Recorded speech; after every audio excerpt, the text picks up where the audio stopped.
Right. Let's get to it.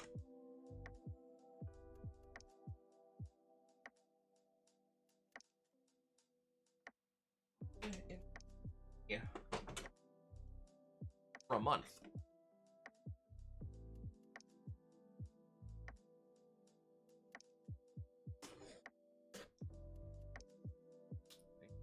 Finally time for this one to get its time in the sun.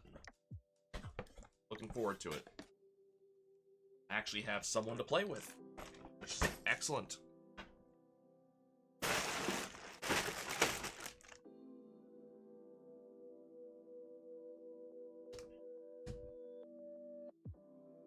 $1,400 pieces on this one.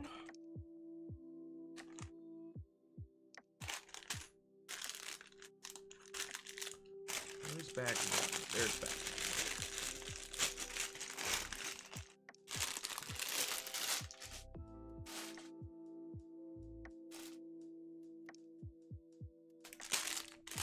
Also two.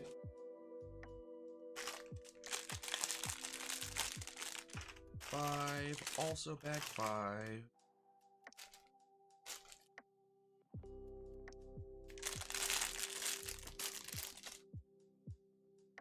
Yeah.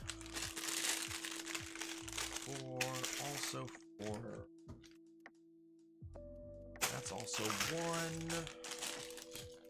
Also 5. I expect this build to go relatively quickly. I don't actually think this one's going to be very long. Just, I expect it to be fairly, like, repetitive.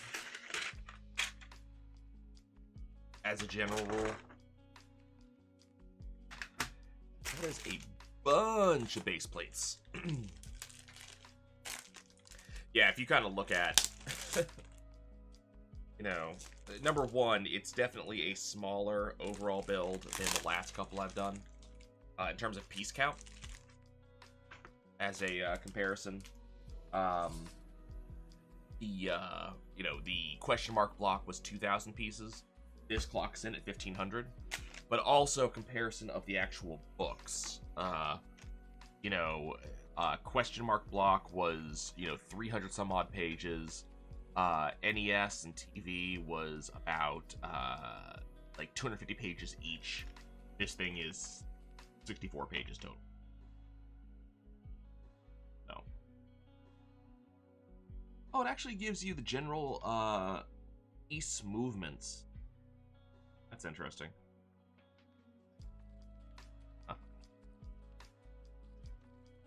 Yeah, the actual, like, pieces involved are kind of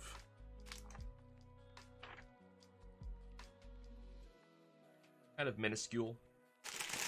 So it looks like bag 1, we're going to be building the basic base. Yeah, the basic, if you will. And if you won't, too bad. But we're going to be building the base of the build with this.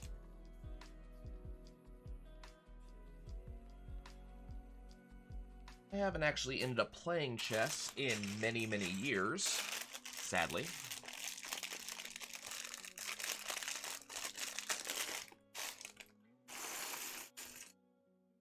So, lack of people to play with for the most part. You know, once upon a time, there was my grandfather, my dad, obviously. I had some various people play with. Again, once upon a time.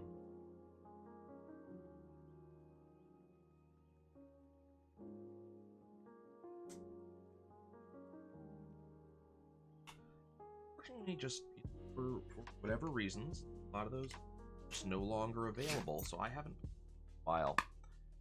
I was never particularly good at it. No, I'll freely admit that. I remember that, there was one particular day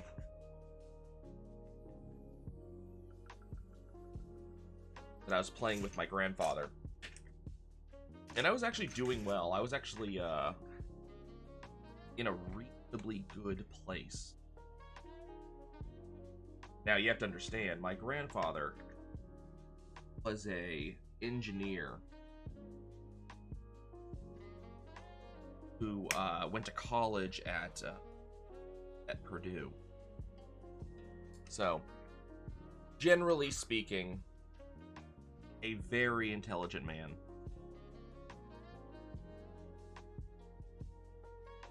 And when he was at Purdue, one of his classmates was actually a grandmaster who he played against on the regular. So, my grandfather was relatively good at the game. Hey, I was doing, reasonably well again. I thought there was a win to be had, and I got cocky. Started making plays that were not good.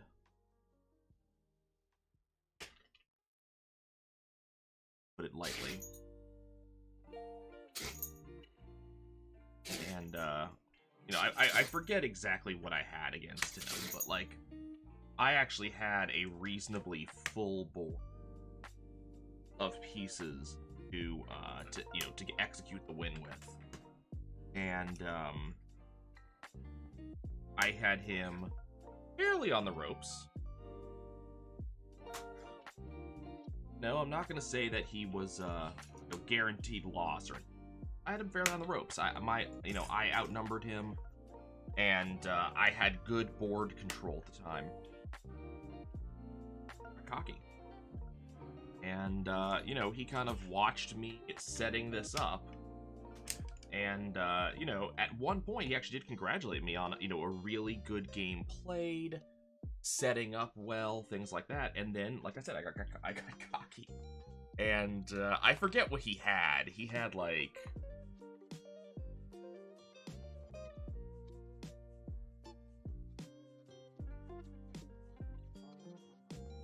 I hesitate to try to remember exactly what he had.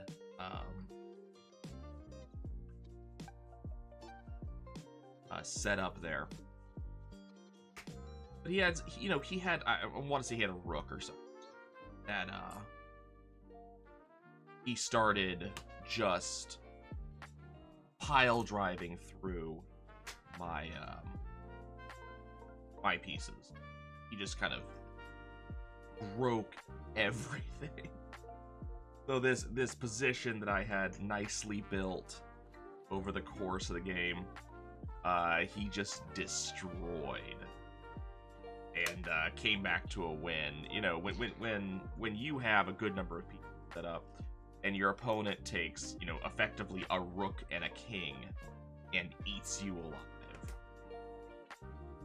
you screwed up somewhere.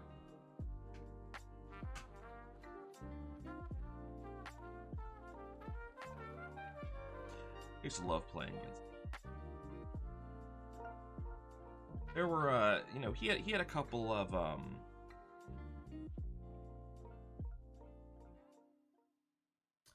a couple of personality traits that, at the end of the day, some people, rub people, some people the wrong way. He knew how educated he was, and he liked to,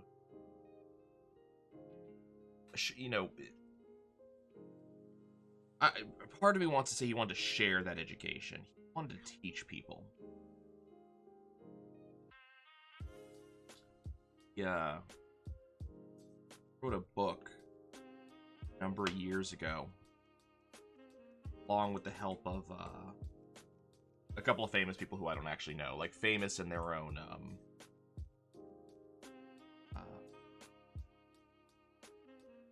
audiences. But he was a big fan of Stephen Hawking. Big fan. But, he read, I forget the name of it. He read Stephen Hawking's, one of Stephen Hawking's books about kind of the origin of the universe and the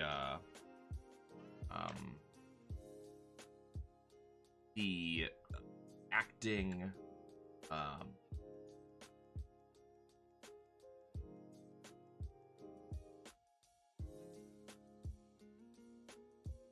like the acting forces and kind of explaining, stuff like that. And my grandfather loved the book, but what he decided, and my understanding is this was was a fairly accurate assessment of the book. But what he decided is that this book was not written for the layman. Not written for someone like me with little knowledge of the forces and science involved. So he decided that he would write a similar book talking about the same subject, but his version of the book would be written for the layman. It took him a long time to get it published. He was trying so hard for so many years to find something. And then eventually there was some professor that he knew in, some famous guy that he knew. I'd have to go look up the names. There was some famous person that he was familiar with that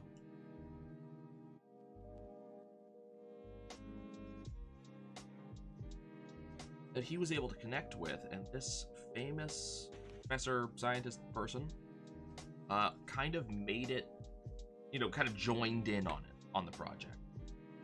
And, he would help ensure, I forget exactly how the deal went. This was a number of years ago. It was like he would help ensure the accuracy of the book from a scientific perspective, and would help edit, and that would be his major contribution.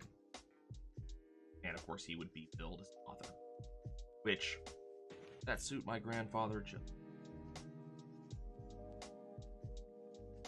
They tried to get the book. Sadly, no such luck. Got a third, and with the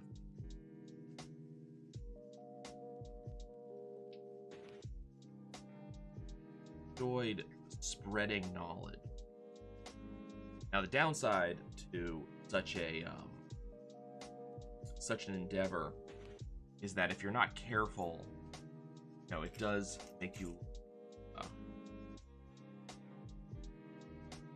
conceited or condescending to others on such a project. I have this knowledge, let me share it with you. But he enjoyed, not just enjoyed, he loved sharing knowledge with me. So he was one of those people that when I was doing well in chess, he was so excited. It wasn't one of those things where, he was upset that he was losing. Excited for I was playing well.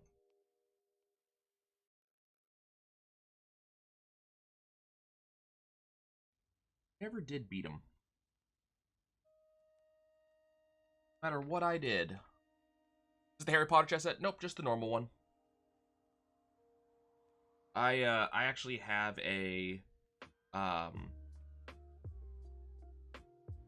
Harry Potter chess set already, the Wizard's chess set. So I kind of chose not to get the Lego version.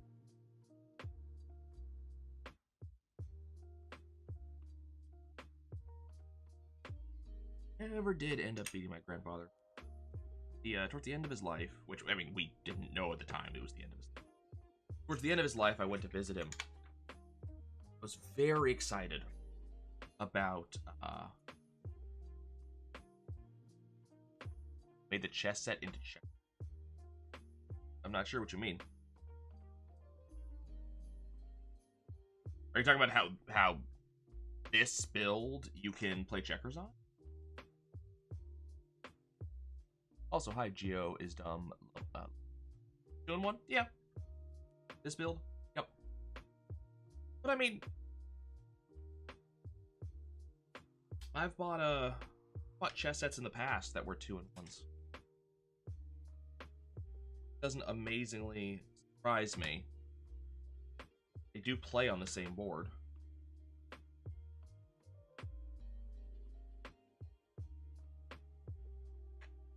Is this right? Yeah.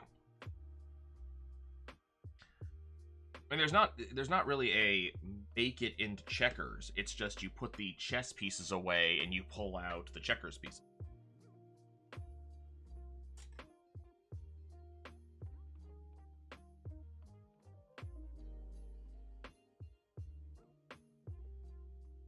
Yeah, give me 1 second. I will pull out that bag. So the actual chess pieces are things that you construct. We're building this is the base of the board right now. It's actually got a cool design. But this is the base of the board, and these compartments here for the pieces. So the checkers pieces are just, they're just flat circular ones. So they've got like studded ones and then also non-studded ones. And then you just use these instead of the chess pieces. Play. Battle droid carrier? I haven't seen that, so it must be, I only recently got back into Legos, and I haven't seen that one, so I'm assuming it's not in production any longer.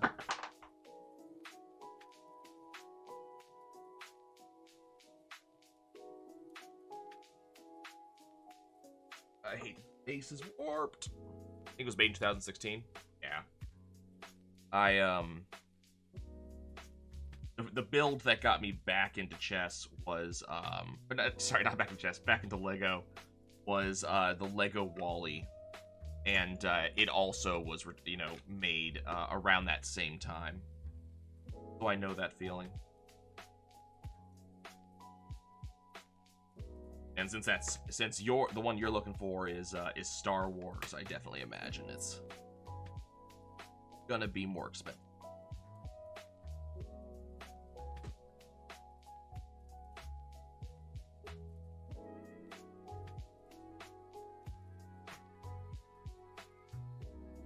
I'm sure you'll find it.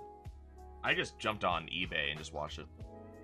You don't get how people have backlogs?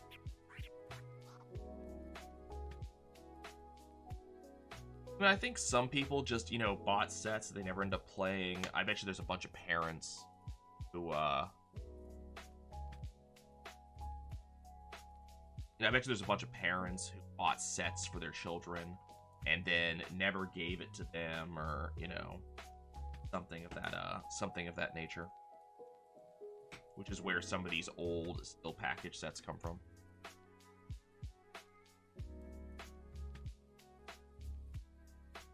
Yeah, Lego is certainly expensive. You are not wrong.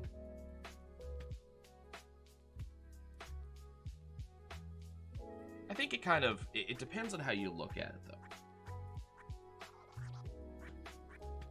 If you're looking at it like a commando, nice. If you look at Lego from the lens of, you know, this is something I'm only gonna touch once, I'm never gonna play it again, you know, then yeah, Lego gets expensive. If you look at a lot of the, you know, the Lego icons or the Star Wars thing, you know, if you're a big fan and you are going to display this piece, then not only are you paying for a enjoyable build time, but you're also paying for a display piece. And, you know, go look at any art gallery and see just how expensive a display piece is. So, I mean, yes, it's, you know, it's definitely expensive, but you are paying for both time and,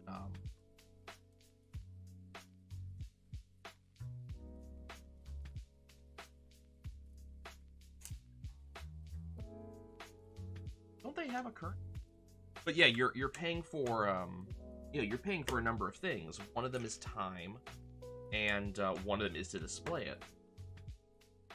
The thing I always look at when talking about, you know, thing I always look at when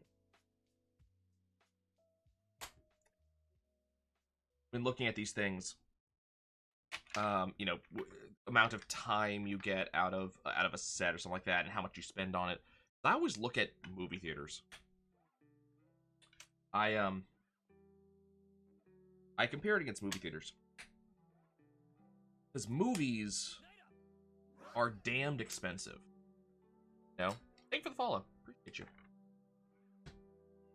I haven't gone to a movie theater in years. They're just so damn expensive to go and to, you know, to see a movie in a theater, paying out the butt for, just for the seat in the first place. But after you pay for the seat, then you're paying for, you know, if you want refreshments and not sneaking them in, you're paying for refreshments like that. So you're, you know, even if you don't talk about that, you're still paying for, you know, what, $15, potentially $20, depending on the theater. You know, let's say you went to see, I don't know, the Lord of the Rings extended edition or something. You know, let's give the benefit of the doubt here. You're paying $20 to $30. Well, more like 15 to 20. You're paying $15 to $20 for the hours. And if you kind of think about that, what that means is that you're paying between $5 and $7 an hour for entertainment. If you look at something like Lego,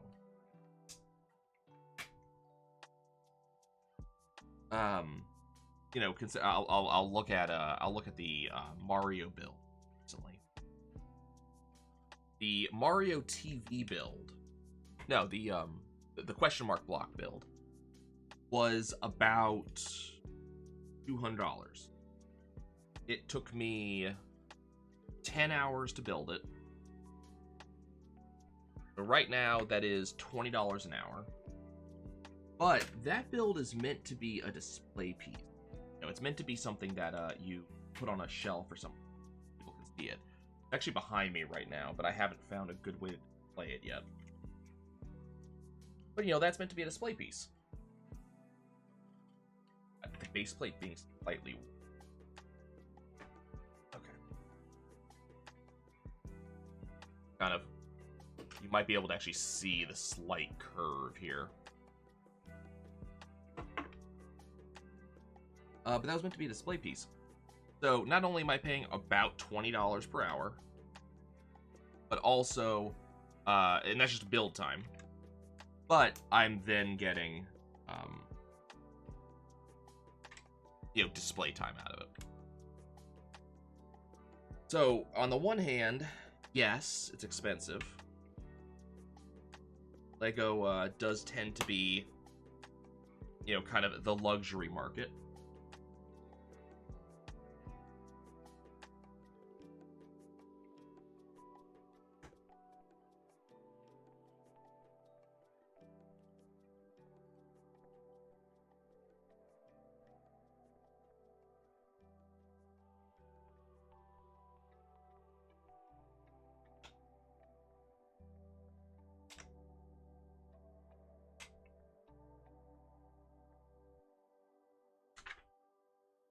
Once upon a time,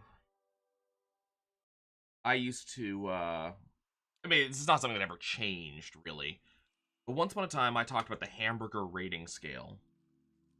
Something that my friend Trance came up with.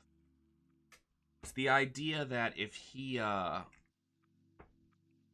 know, if he spends $1 on a, McDonald's burger, that he's sated for about an hour. So the idea is that $1 should get you at least an hour's worth of enjoyment at doing. Now at its you know, at its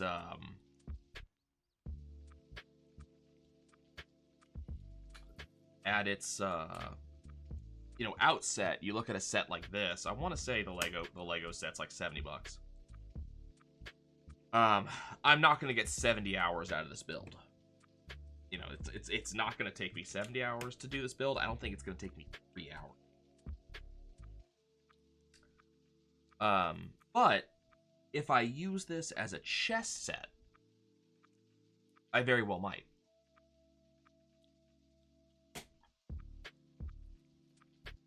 I would not be at all surprised if using this as a chess set, I did in fact get 70 hours of you know, playtime out of it, or more. You know,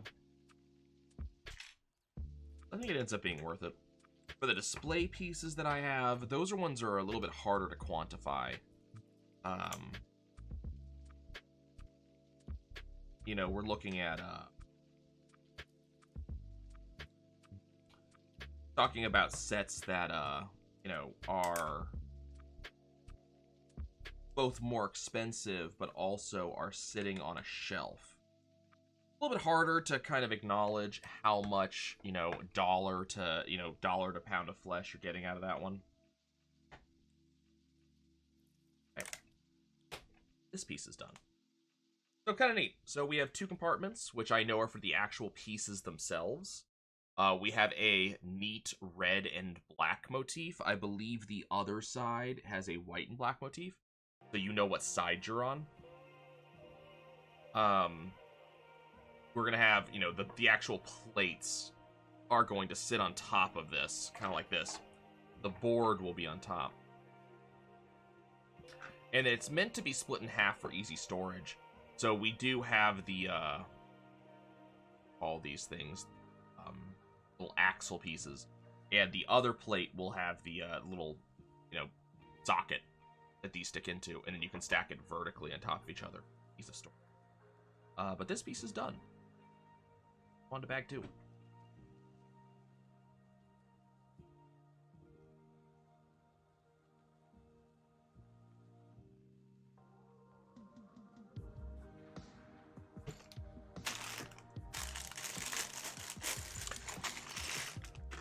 But yeah, I don't really know kind of how you would quantify, you know, things that sit on a wall. Over the past couple of years, I've been gradually buying what I refer to as stealth nerd art.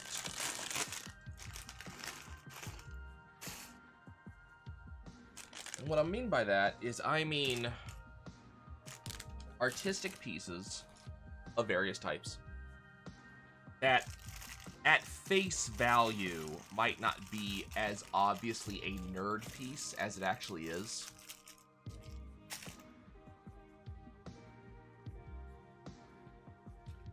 One example I have of it is above my desk, and I'm not moving my camera right now, so I'm not showing it off, but above my desk I have 2 pictures side by side. One is a map, and the other is a still life. And I love maps. I think maps are a wonderful and fun thing to put up on the wall. You know, we have my family has maps of Colorado because we used to live there. Have, you know, kind of all kinds of fun stuff. And I forget what the Colorado map. What it's actually rails. The map that I have, the one that's sitting above my desk, is a map of Hyrule. Because I have loved the years. So having a map of Hyrule is very fun for me. But the thing is that it's a somewhat faded thing. It came from the collector's edition, Breath of the Wild. It is a somewhat faded map. Oh, that's not right. You know, it looks water stained. It isn't. It looks water stained. And, you know, it's not exactly obvious to see what it is. So what it looks like is just a very nice map. So to someone who is not kind of in the know, of what it is. It's just a, it's a conversation piece. It's a cool thing to have on the wall. And I love having that. The still life it is next to. Just a bunch of random objects. There's a sword, a lyre, there's a chest, just a bunch of random stuff. It's a bunch of Legend of Zelda items. The Master Sword and like a key chest and the Goron bracelets in there. They got a lot of cool random Zelda items in there. But at its face, it looks a lot just like a still life. I love that sort of thing. So some of the things that I have, I like to display those, and it's just one of those, like, they'll be displayed for a long time. If I move, buy a house or something like that, I'll spread them out a little bit more. But there's still going to be stuff I display on the walls. I kind of can't imagine a version of myself that would not have these displayed, because they're, for the most part, there are some exceptions to what I have on the walls. Some of the stuff I have is a little bit more overt than others. I have some pictures of Figment that I like that are, like I said, a little bit more overt. But they're all still fairly artistic. It's a fun thing to have. So having said that, then comes the Lego pieces. Or, and I say piece, not as in the piece that I'm snapping in right now. I mean, the full build, the actual full thing. One of these sets that I'm going to be getting real soon, waiting for them to ship it, is Van Gogh's Starry Night. Now, I don't think there's a person that can argue that Starry Night isn't a work of art. The question is, does a Lego derivation, you can say Lego parody, really, if you wanna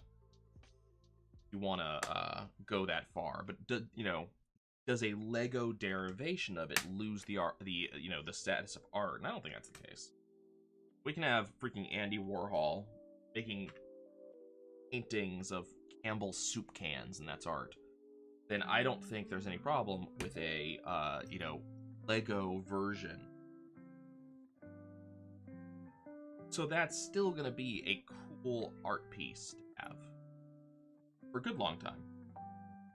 I don't know what, if I'm actually thinking about it, I don't know what other Lego recreations I'd actually be interested in. In terms of art.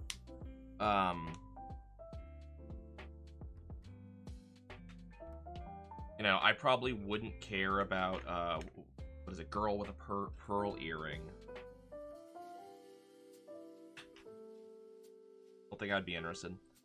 And some of it's just because I don't care for those pieces of art. But also, I don't know if I'd care about the Mona Lisa.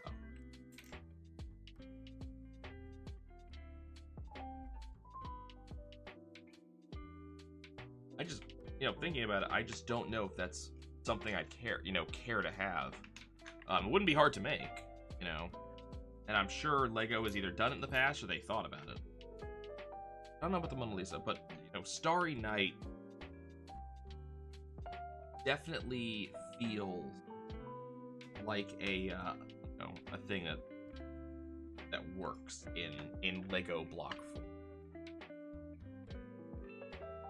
I'm going to enjoy building it, and then, like I said, it is a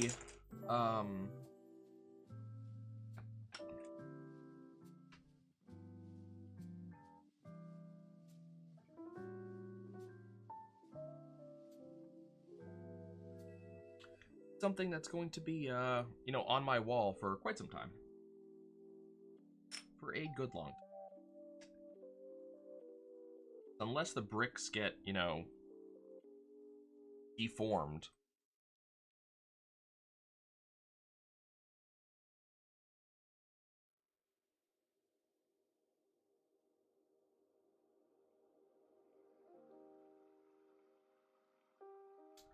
not deformed, sorry, decolored. Unless the pieces get decolored in some way, there's not going to be a problem displaying them. They will continue to be a nice display piece effectively forever. And people have, you know, reproductions of famous paintings on their wall. So, you know, when talking about how much are you paying versus how much are you getting out of it, you know, yes, Lego is expensive. You know,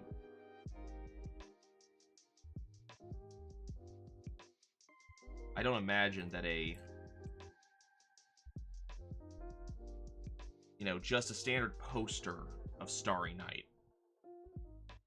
is not going to be particularly expensive, I'm sure.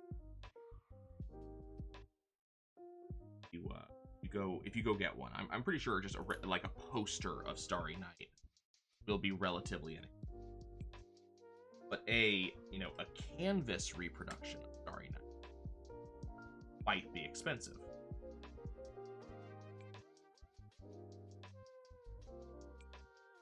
So at the end of the day, that does have me thinking, like, okay, well then, if that's the acknowledgement, then a Lego reproduction of Starry Night, given that 1, I get to build it, and 2, I get to display it, and it's going to be a cool display thing for, ends up being worth the money.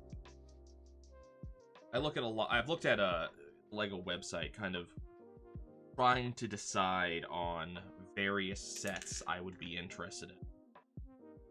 And one of the things that is always on my mind is, would I just build this, or would I put it somewhere? Like, I was thinking about, they have, talking to Meta about this yesterday. They have the Ecto 1, and, I'm a fan of, Ghostbusters. I haven't watched any of the new ones, like Ghostbusters 2, I've been a fan for a while. I don't know if I still have it, but somewhere I think I have the original Ghostbusters NES game. Might be Ghostbusters 2, actually. But I have the Ghostbusters NES game somewhere in the house. I think. I've been and then I actually really enjoyed the Xbox 360 game. I enjoy Ghostbusters. I love that franchise. And so when I've seen that there is the Ghostbusters Ecto 1, it definitely has my attention as a cool build. Now, it is not the Ecto 1 of my childhood. It's the Ecto 1 of the new 2021 movie.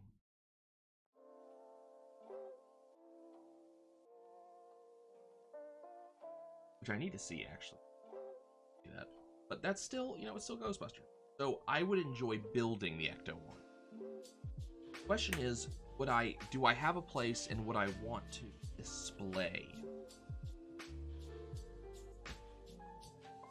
My dad enjoyed collecting. I don't know if they were Hot Wheels. But he got these scaled reproductions of various vehicles, old vehicles specifically. It wouldn't be a Ferrari. It'd be like one of the original Ford trucks or something. I enjoyed collecting those, and we have some displayed for a while. It's got we have an old fuel tanker. But Dad enjoyed doing that. And, I've seen that in various places, that some people do actually, collect and play, stuff like that. So I wouldn't mind displaying it. The only problem is right now, I kind of don't have a place to display them. But the Ecto 1 I'd enjoy doing. The DeLorean I would enjoy doing.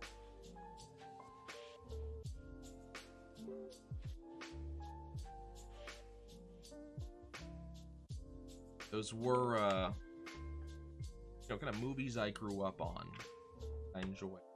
The actual builds look very fun in and of themselves. And then, they have they look really good, you know? Like if you actually look at the builds, they look like a really solid, you know, and fun construction.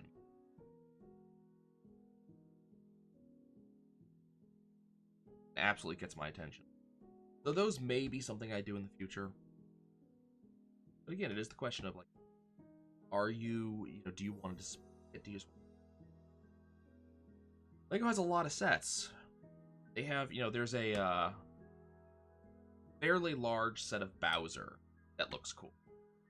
I was very interested in it. It actually looks extremely well made, or well designed is the word I want to use. It looks very well designed, very cool. You know, I think he might be posable and all that stuff. Like very cool stuff. I have no idea if I'd ever display it anywhere. It does look fairly big, first and foremost, but also I don't know if I'd display it. Like Bowser is neat as a visual design, but I don't know if it's a visual design that I want somewhere, you know, on a wall or something.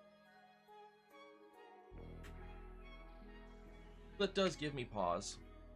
I considered for fun picking up like the Lego Christmas tree, and you know that'd be something we could build as we get closer to the holiday. And I was like, you know, really kind of basic build. It doesn't look like a lot to it, and you know, I'm not gonna want to have it out outside of the holiday. Like I'm not going to be interested in actually displaying it or anything like that. So do I really want to spend, you know, money? And then decided against it. There were other builds that I would actually display.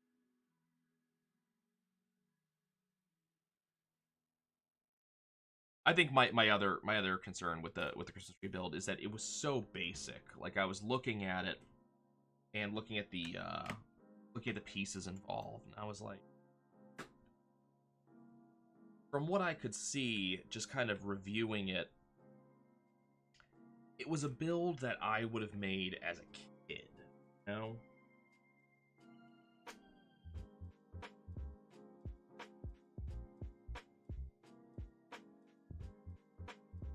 Oh.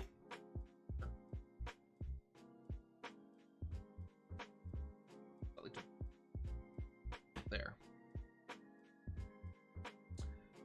But you know, I was looking at it and I was like, this is the type of build I would have made as a child. You know, it's a bunch of just rectangular flats, kind of like this. Bunch of rectangular flats with studs on the top. You know, there are studs on the top, but a bunch of rectangular flats, and that's really it. And they just kind of built the flats so they connect to each other at like angles all the way up. So what that ends up meaning is that there's nothing really interesting about the build from a builder's perspective. And then, you know, once you kind of get past that, it ends up being, again, a build that you're only going to see, you know, for a couple of weeks out of the year. And that just stops being interesting from a, you know, me. On the other hand, they are showing off, or not showing off, but they are showing their Chinese New Year, their Lunar New Year sets. And those sets look very cool. They, you know, not only interesting builds in the first place, ones that I would enjoy putting together, but in addition to that, they also do have, you know, they're interesting to put together, but they are something I would actually display. You know, my sisters are Chinese. We adopted them as very young children. Family forever. I love them dearly. And I do like having, I have a couple things actually in my room on display that are pieces that of, you know, I'm not going to pretend that they're necessarily objects do art, but they are cool things that I got from China. You know, I have a chopsticks and a chopstick box with mother of pearl inlay. I have a chop of my name. You know, I have a porcelain lion dog. Some other cool things up there. But these are all things that, like, not only did I get them from China when I went to get, we went to adopt my littlest sister. You know, they have memories attached. They have significance attached. They're kind of special. So the idea of a piece for Chinese New Year is definitely something that I'm interested in. Celebrate Chinese New Year. And then all of the things involved, you know, the red envelopes of money and the paper lanterns, that they're all things that I know and have a good idea of the significance. So it ends up being,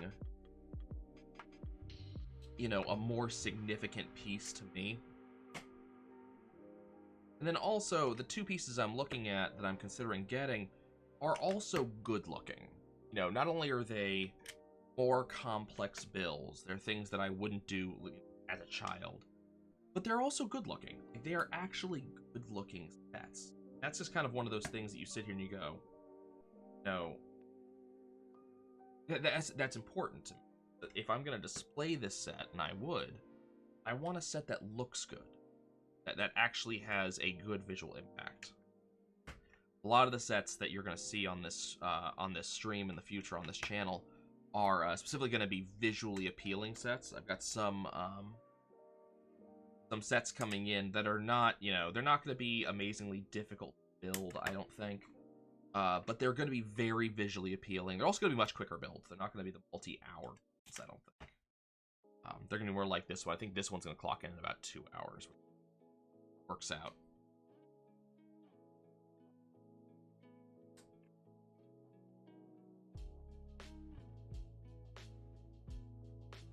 Okay, is this section have another base? So this one, I thought it was black. It's actually blue. So we got blue on this side, and red on that side. Kind of a orange and silver highlight in the middle of it. Kind of nice. They actually did go out of their way to make these kind of pretty. There also is like the corner, you know, does have this cool kind of like, you know, actual brick sort of feel. The inside of the trays themselves actually do have like alternating black and white.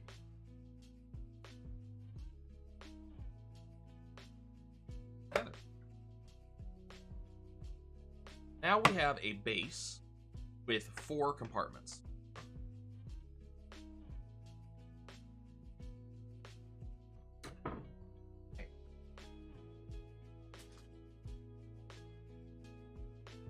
Time for bags, plural.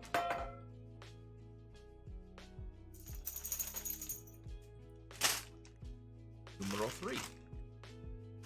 And now we're going to build the actual board.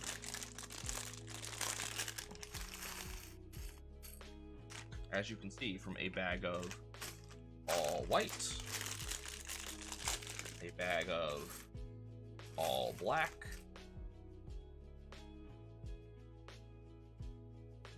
and then a bag of mixed. I have a certain love of chess sets. You know?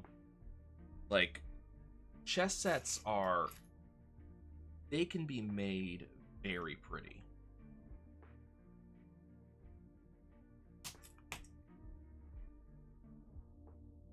And I have found a good variety of them that are very pretty. In fact.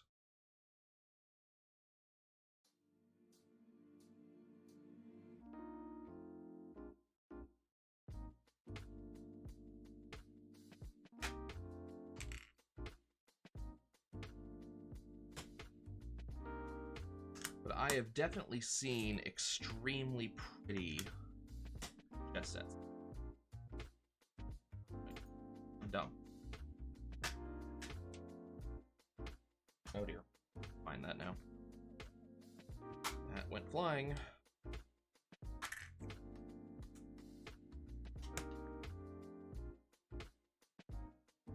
Goes here.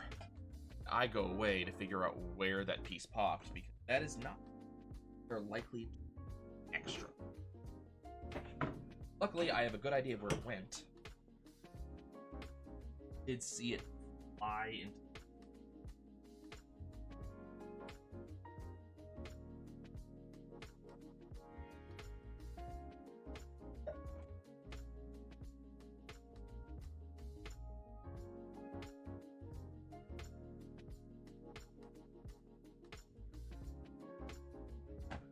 Found it.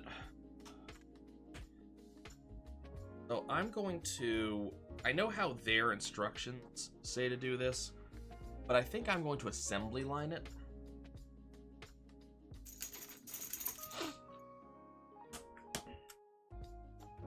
Or to make it just a little bit easier.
I said, I am, because this is the things that I'm doing right now, these are going to be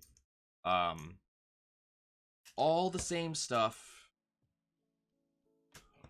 in a repetitive nature. So I'm just going to assembly line it. Just make it a little bit easier to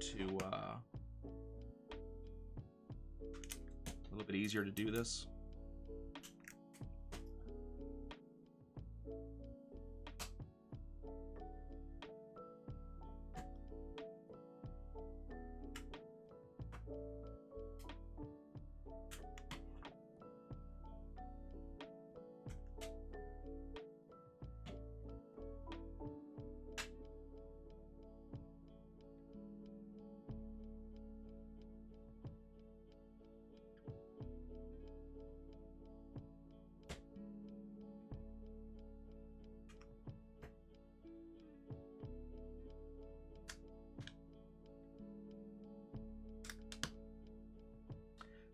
I love chess sets. If you go kind of look at sets, you know, you'll get the crappy stuff that you get from like Walmart. You know, those do happen.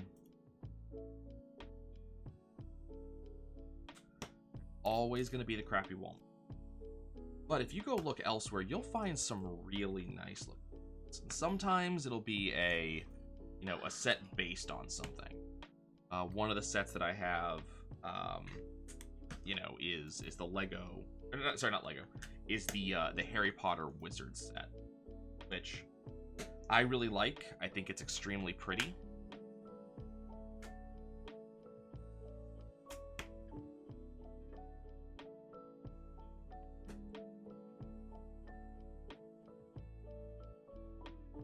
There is a kind of like a psychological difference, maybe I want to put that, but there is kind of a difference between chess sets. You know that this one does this one does that. Even if the rules are all the same, even if nothing changes, there's definitely kind of that feeling.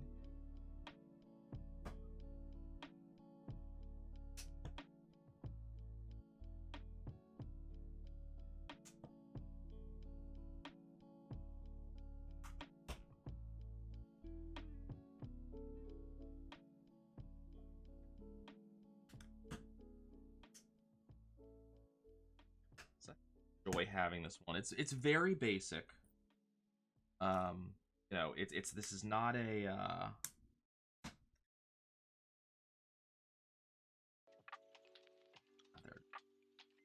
this is very basic.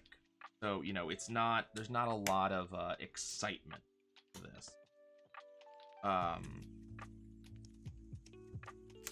To the set. But it does, you know, because we're getting this pure white and pure black as part of it. Pure white jet black. For my Final Fantasy XIV. You know, because we're getting that, we do have this nice, you know, ebony and ivory feel. But we have, you know, ivory that is not real, so we don't have to worry about the elephants getting hurt from it.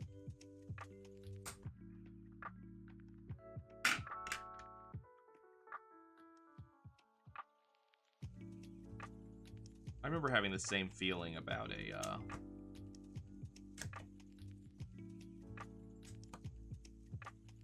piano.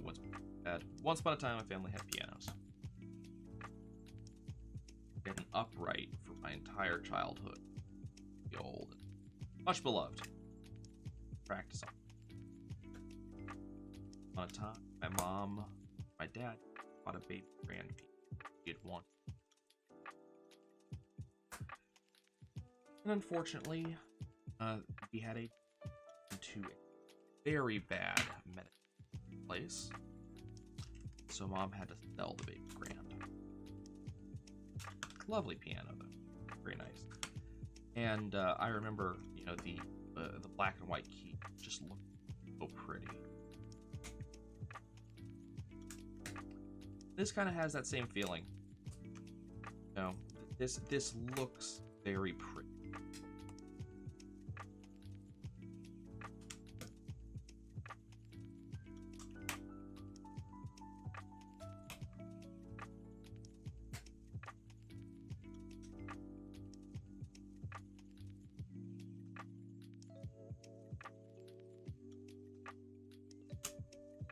One day I will get back into playing at a want to do long time. And Lego just kind of ended up being the hobby I just kind of jumped in now, but at some point in the near future, there's music lessons. That's just kind of the gift that keeps on giving, right?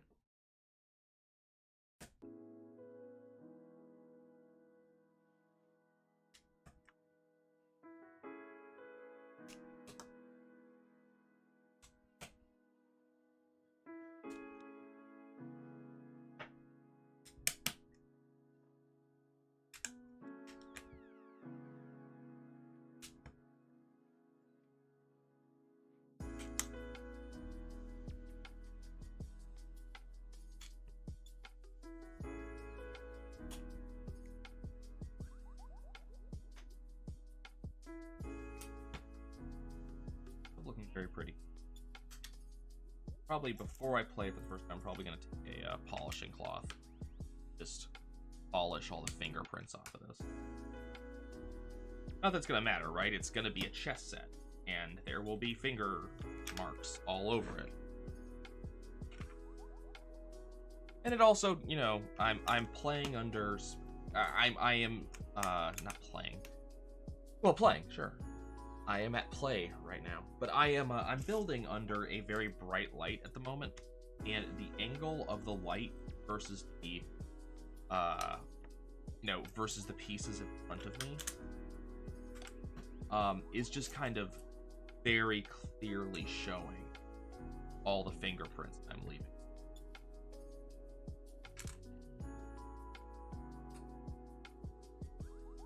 And, you know, whatever imperfections they have from the creation process.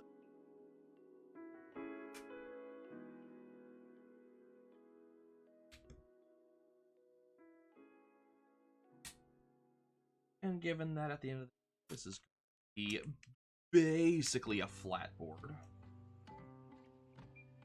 should be easy to slightly push.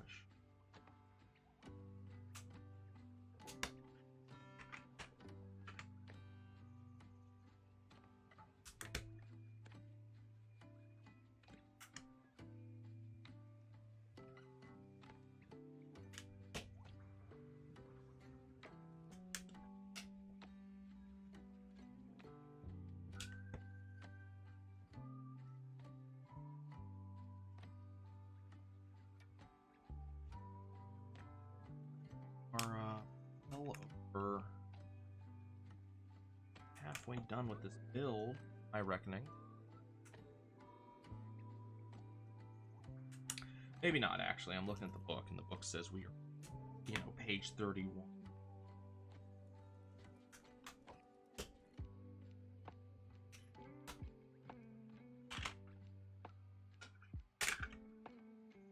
But kind of thinking about it is that, once you built the board, all you have left are the pieces. Not be particularly complex.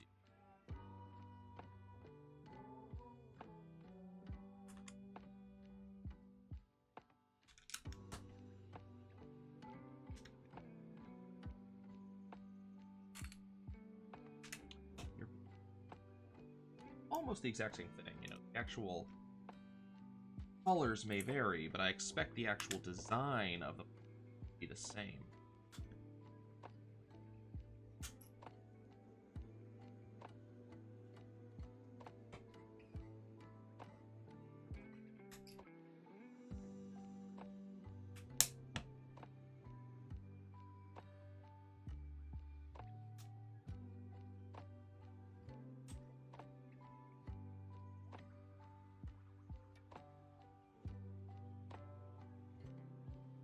Rebuild,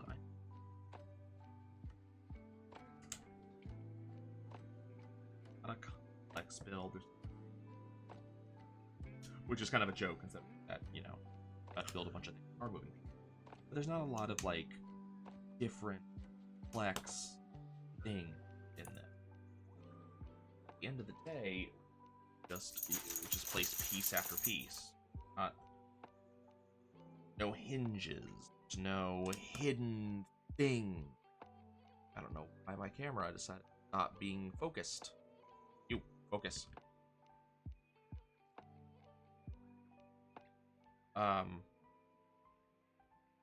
Actually gonna place the.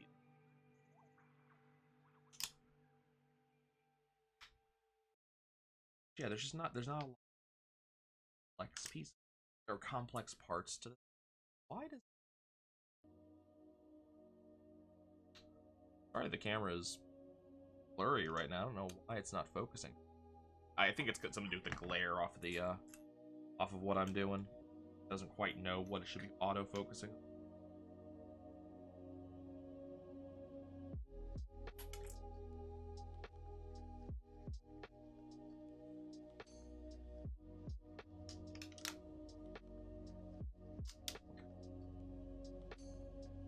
This is what this is gonna look like.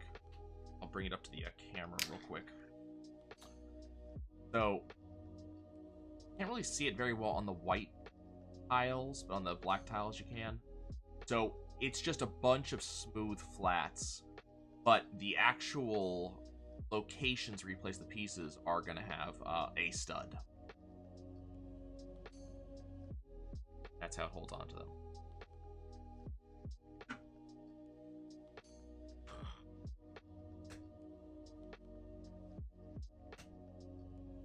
Yeah, if I think about the previous build, we had Wally had hinges.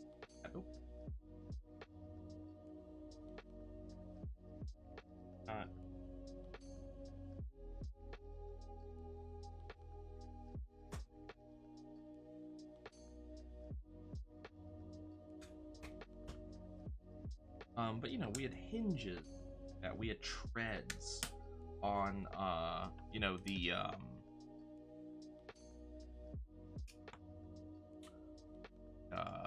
the question mark build. We had all kinds of kind of weird stuff that we were doing.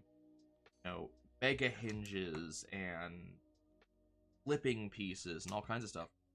So it's very. There's a lot going on. That build is the point I'm trying to make. Whereas this, so far, we have just built, structure. Some structure, more structure. Which, of course, we're building a chess set. There's not really much, not really bells and whistles chess set. But it's kind of nice to build like where it's just place piece. you know, there was the slight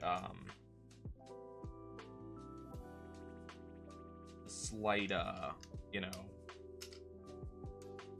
quote unquote complexity when it came to the socket that we built. But that was really about it. Like, there, so far, this has just been build up.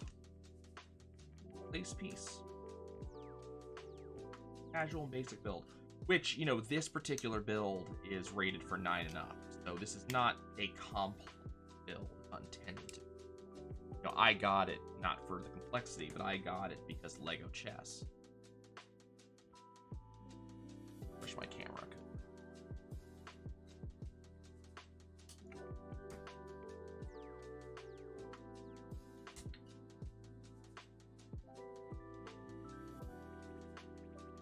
Trying to get to focus.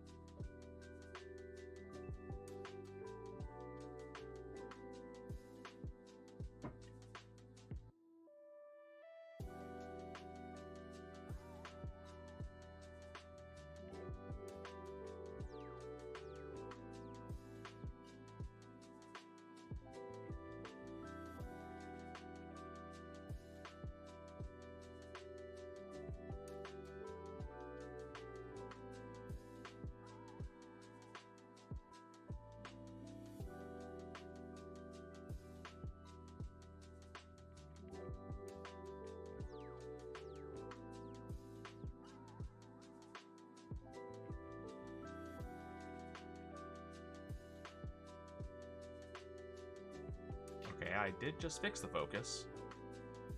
It unfixed the focus.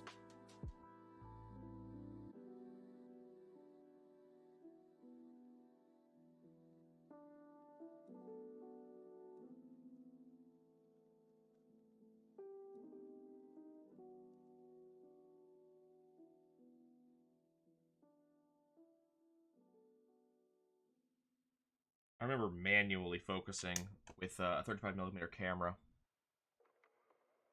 trying to force focus to work the way I wanted it to. You think of digital cameras and just how easy it is to get the camera to focus. You just yell at the camera, focus, focus, and then eventually it's on. But, you know, kind of thinking of back when I had to manually adjust the camera's focus. And I've got some lenses for the camera. You know, I've got some, you know, distance viewing.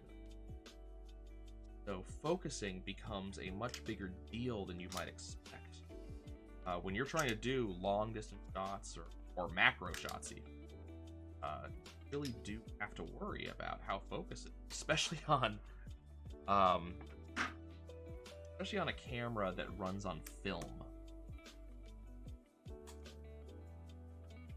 I did have a digital camera back when I was in photography. I also had my dad's 35mm Canon A1. I love that camera. That is fun. But it's one of those things, you know, you're taking a picture and you're like setting up. You are setting this up. You have no idea you're not the picture. So getting that focus, especially when you're depth of field, you know, all kinds of you just don't know that I set this up correctly. Yeah, there's certain, you know, certain things to be.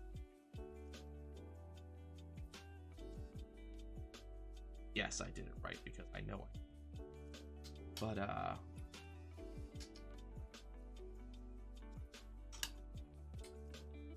piece.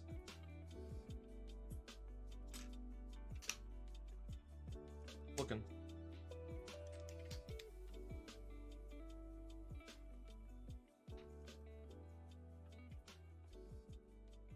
Missing that piece. Ah, found it. Hiding.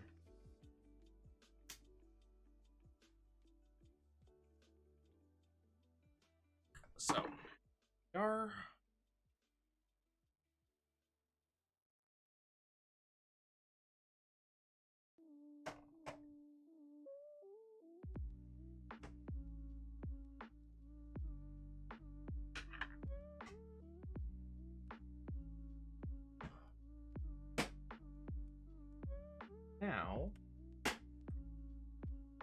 we have S-board.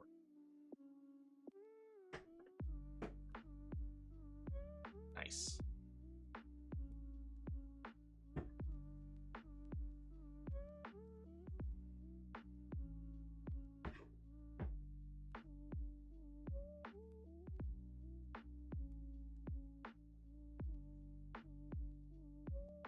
Very pretty board. I'm gonna take a short break. Rose wants to go out.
All right.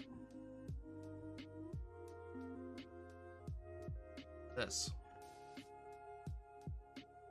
So we now have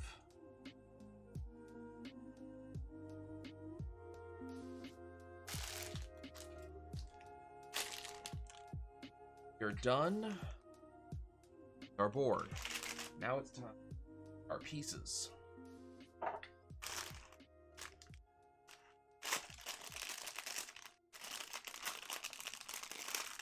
So it looks like bag number 4 is going to be all of the black pieces. I'm looking at the design on in the book, and these are some pretty pieces.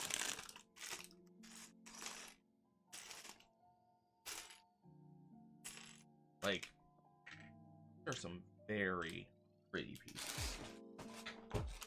They're a little bit more along the classical designs.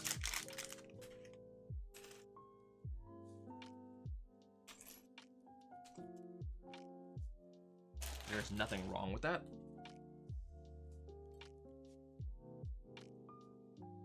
brick.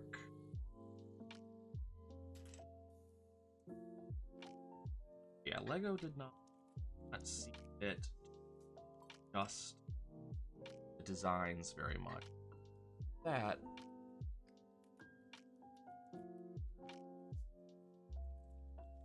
we're just gonna get kind of the normal, normal chest designs, which,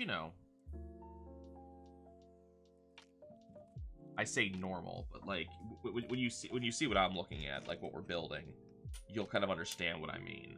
These are kind of just like the more classic, yes, setups.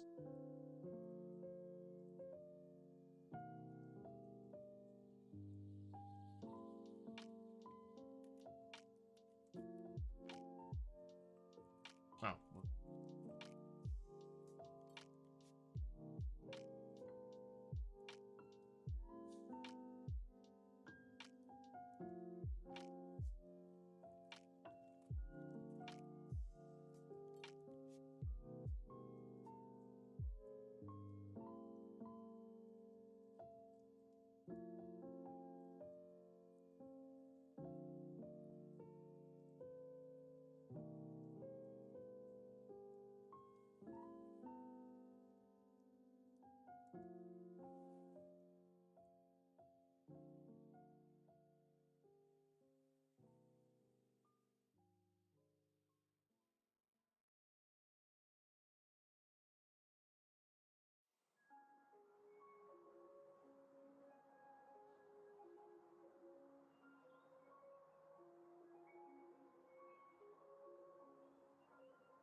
Specific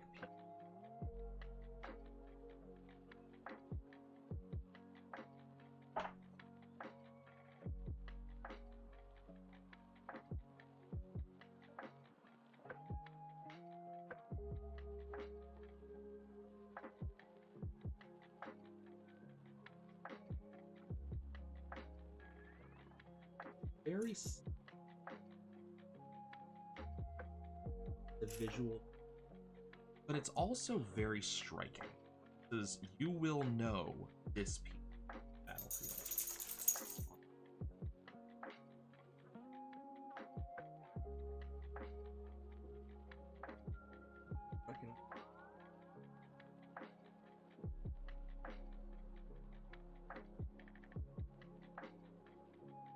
Is it the most powerful piece of the board? Could be.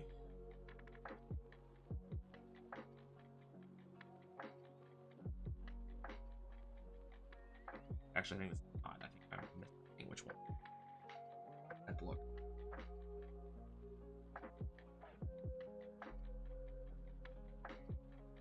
Okay, this one's a powerful piece. It's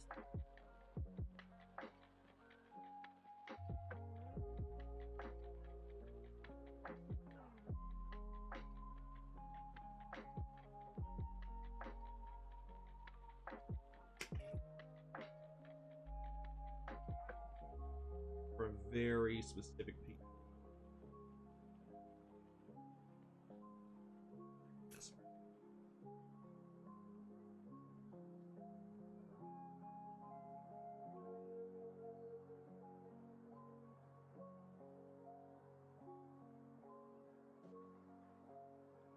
I have to double check to see which one this is supposed to be. It's either the queen or the king. Not actually what it's supposed to be. think it's the queen, because the next piece looks to be taller, but I'm not sure. Like, it could be either one.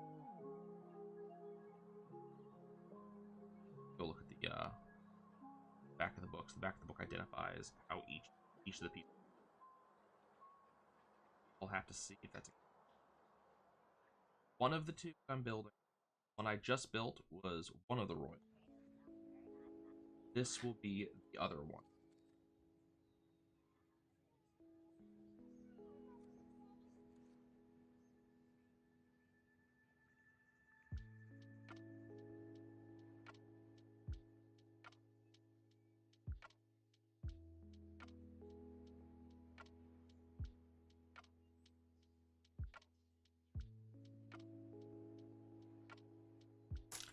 This one I'm not sure on, because this one like feels like it has a skirt on it.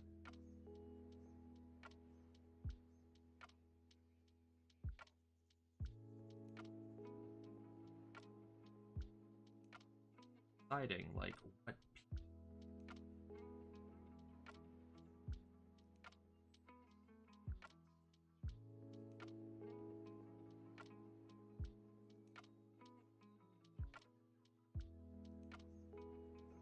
And I know the camera is just not really good at showing what I'm doing right now because I'm working with all black pieces. Contrast is just not showing well. Not a lot I can do with that one.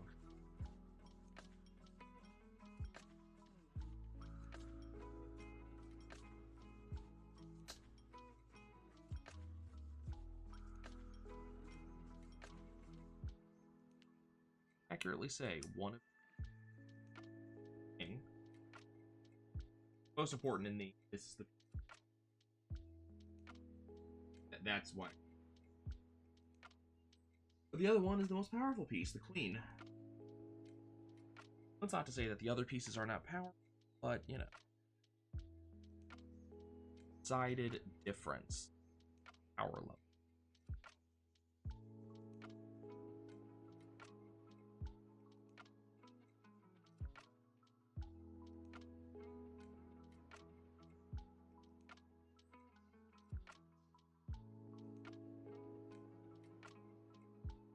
Interesting.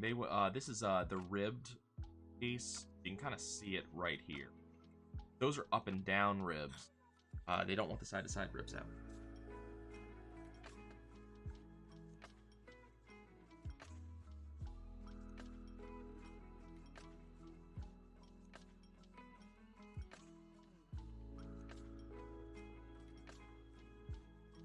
That's next.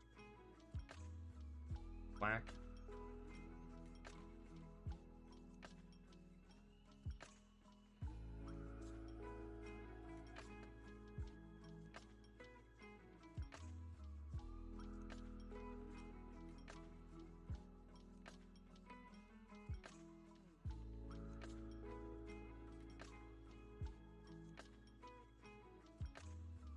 I am a fan.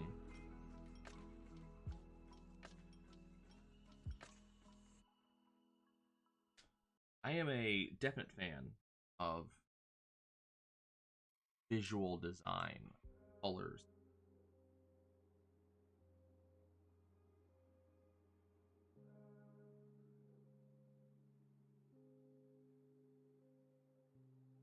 One has a hat.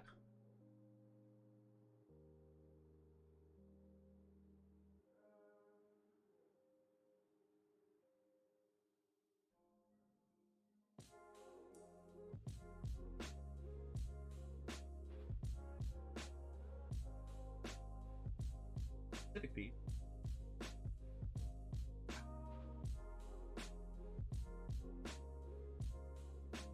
I don't know, it's like this. It's beginning to feel a lot.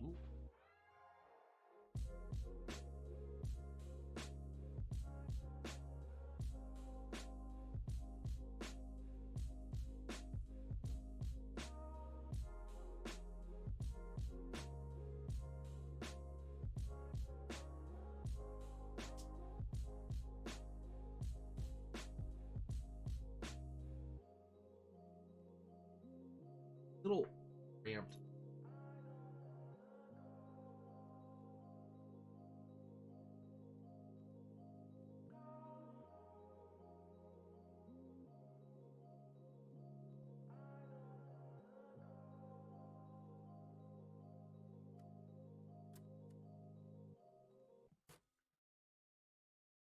Strike.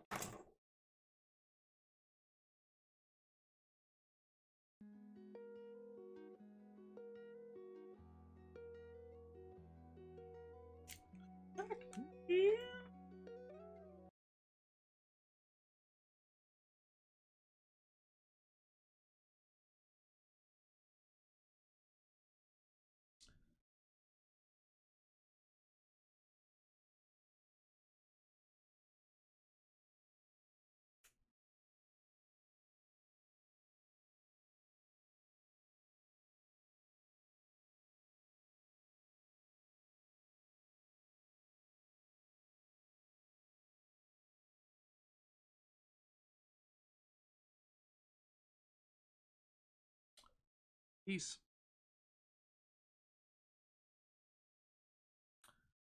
X. Looks like a bishop.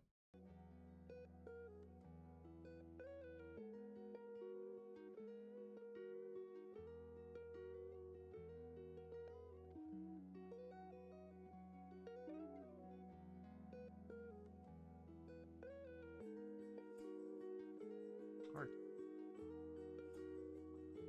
No, it's not a pawn. Like, I know it's not a pawn that I'm building.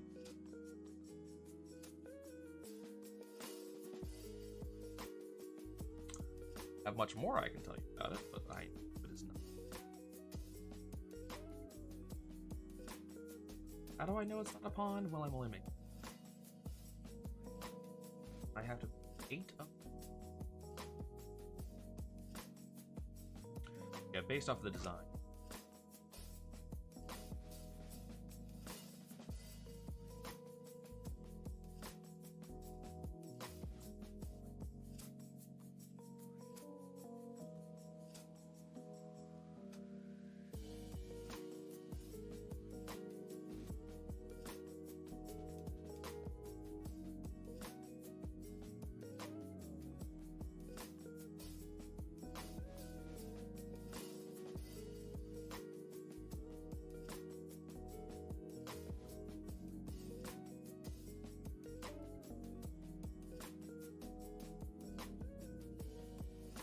This stud does not want to do this.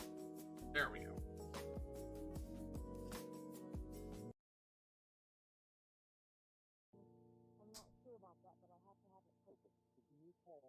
It's interesting. They actually have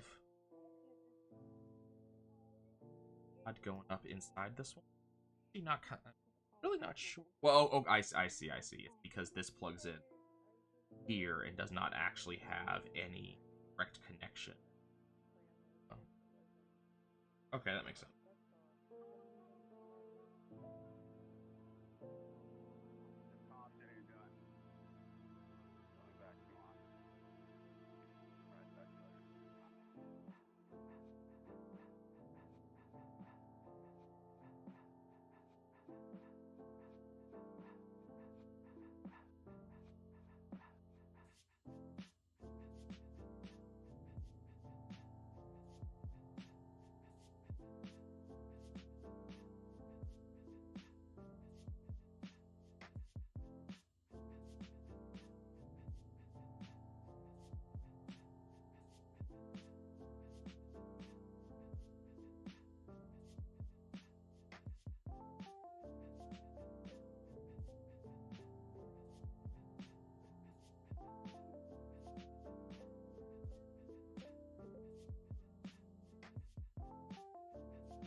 Definitely feeling bishopy.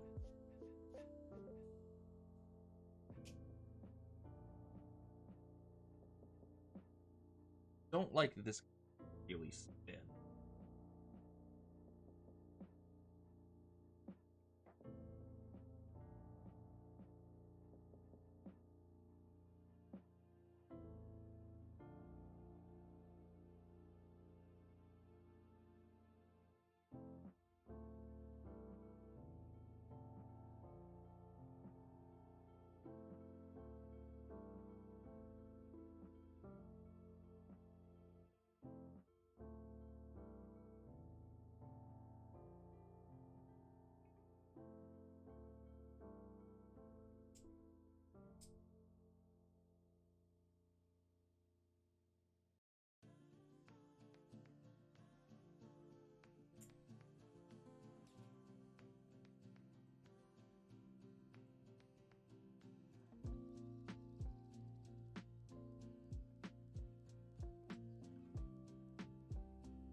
Lego game.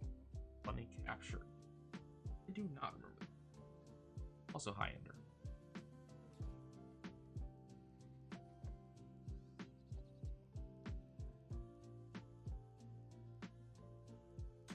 Yeah, the one with the funny animations I remember, Battle Chat.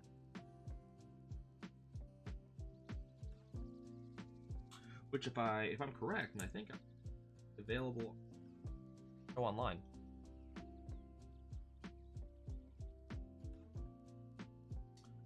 Battle Chess was amazing. It was so cool. I was a kid. It actually did have pretty much everything in chess built in, like all of the rules.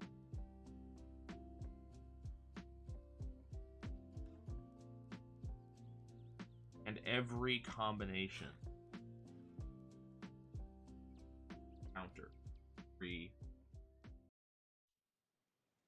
You know, bishop meets pawn, queen meets king, so on and so forth. They all had a special thing.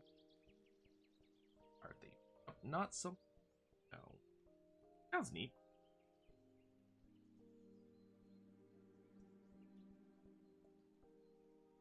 Those in its pirates, I'm after the queen, raped until.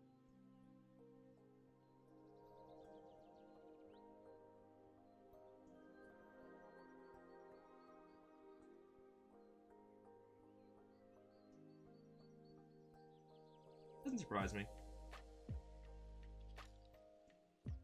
There were a number of years where stuff just came out half.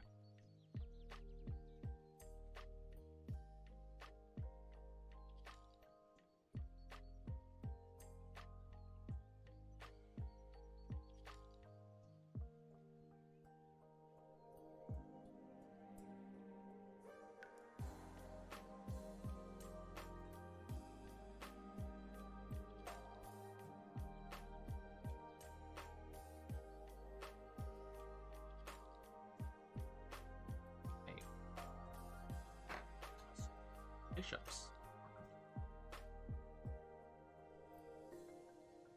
Knights.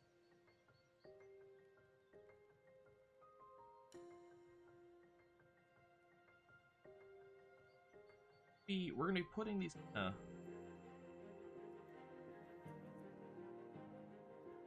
pseudo skirts on just about all of what I'm seeing here. Which definitely does tell me that the one with the longer one.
this. I like this design. Design is very cool.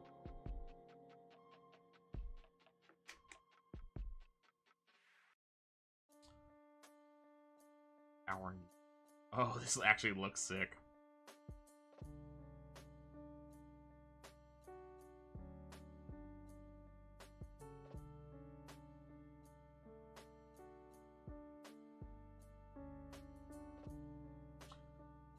We got to do 2 of those.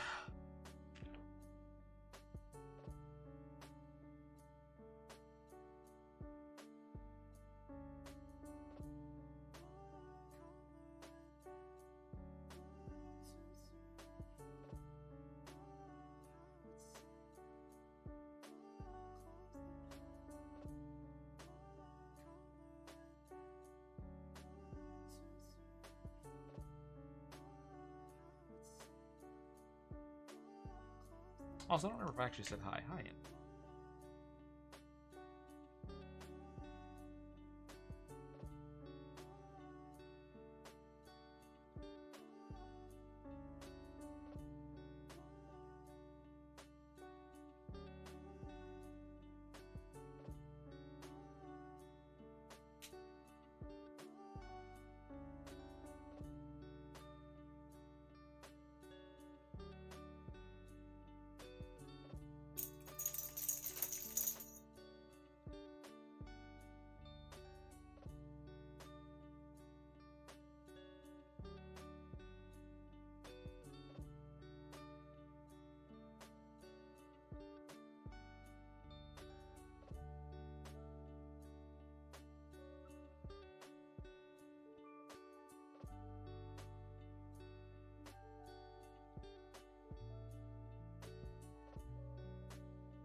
Which should...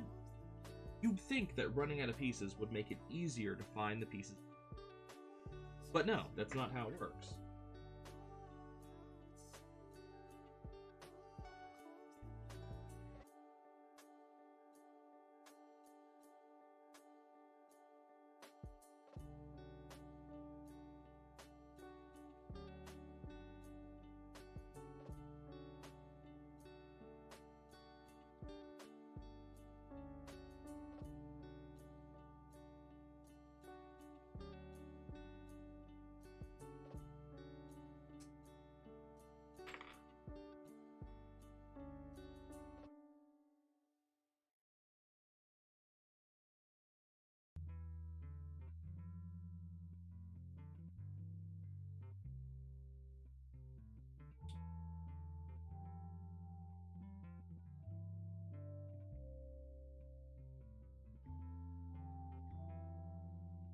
Yeah.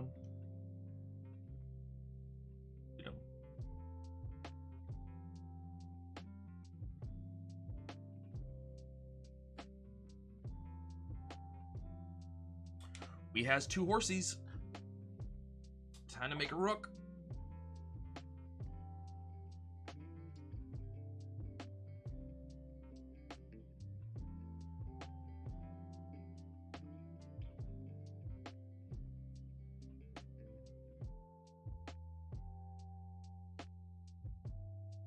Rooks also get skirt.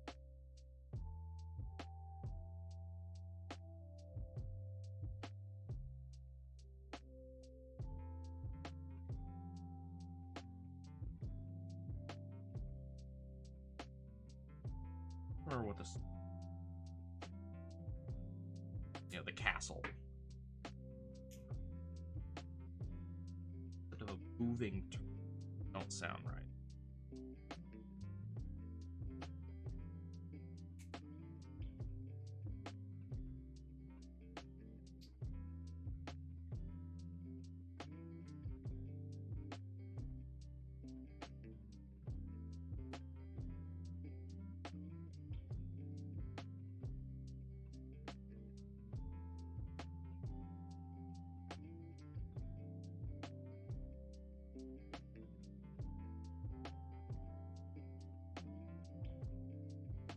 actively curious.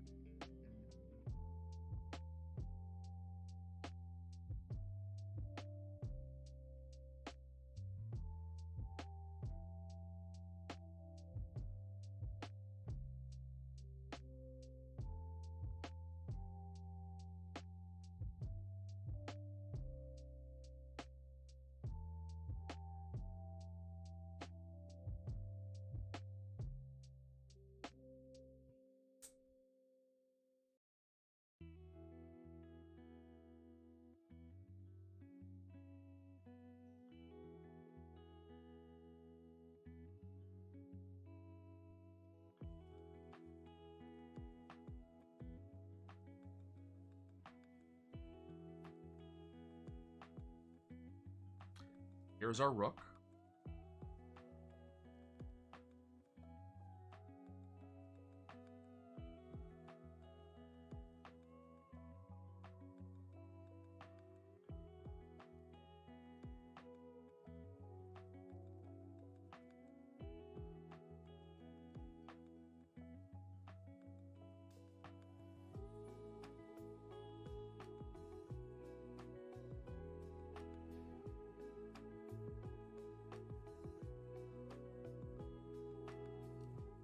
Running out of pieces for the black piece.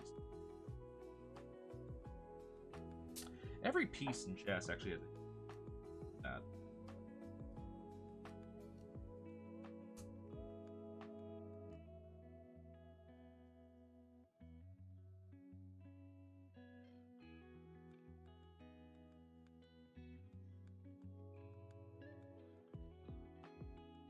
I just don't know the histories anymore. I used to be aware of what chess piece was, how it worked, you know, like what the history was.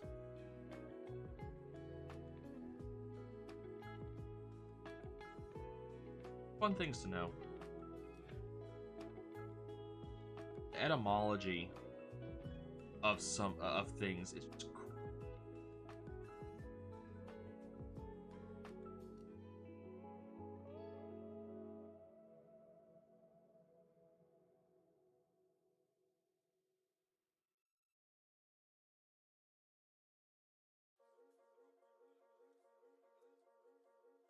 actually go look at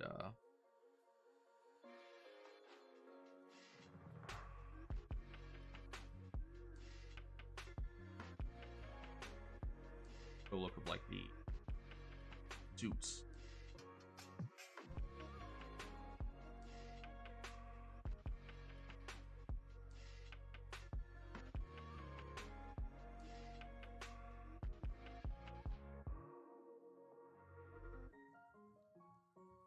Another rook. Okay.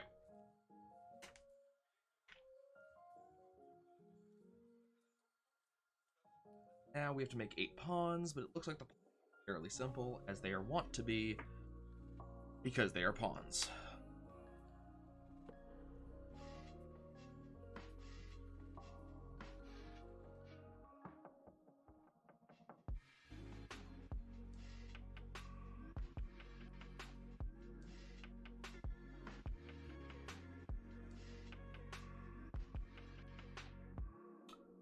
Pawn.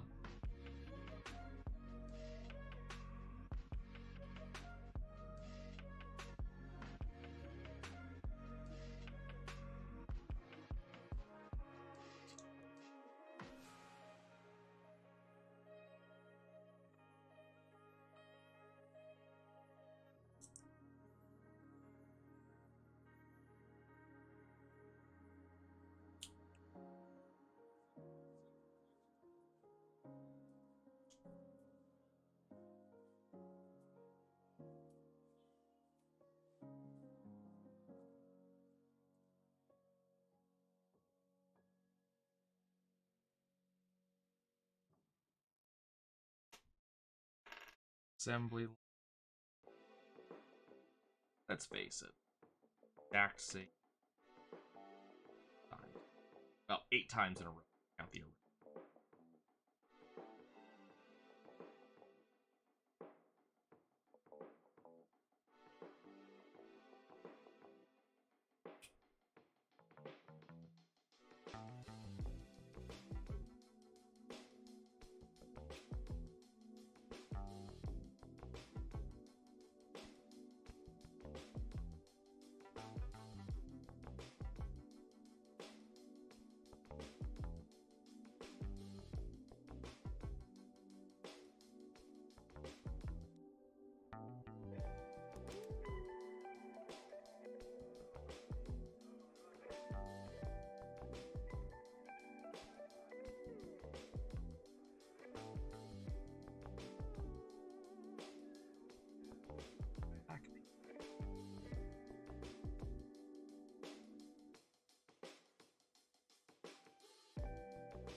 black pieces.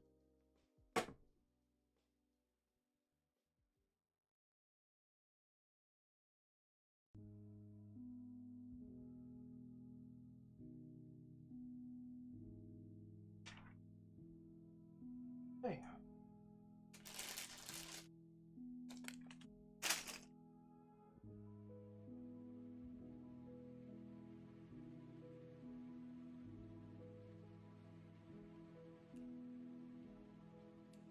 Gotta wait to be in my lap. You can lap a little later.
Okay. I kind of imagine that the white pieces are going to be the exact same as the black pieces in overall design.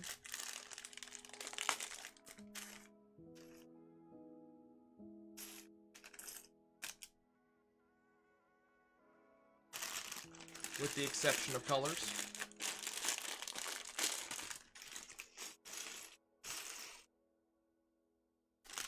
Okay, you know, for this set, kind of glancing over at the time,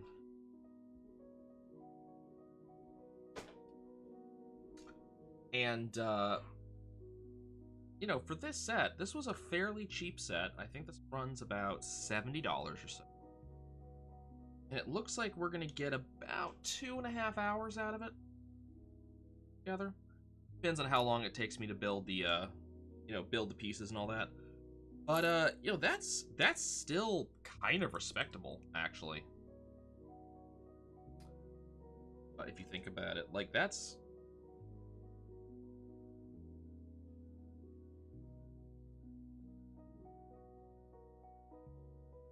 $2.5 hours out of, you know, a set that is only $70-ish.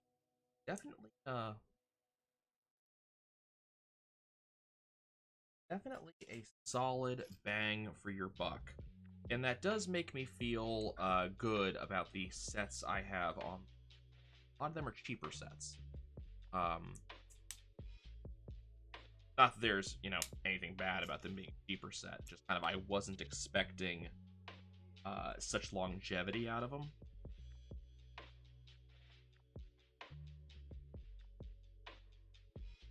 Like it. I also really like the color scheme. So, the black side is black, red, and gold. You know, your mileage may vary on the gold. But black, red, and gold. The white side is white, silver.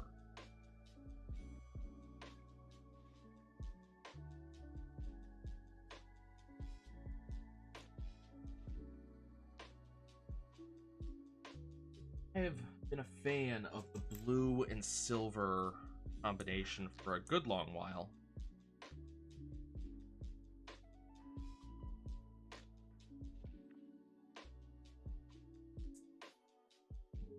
I like this blue. It's a, you know, it is not a bright blue. It's not a sky blue, baby blue. It is a dark blue.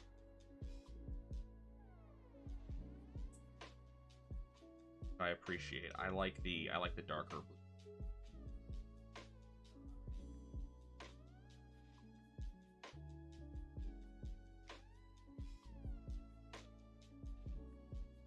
Okay. Wait.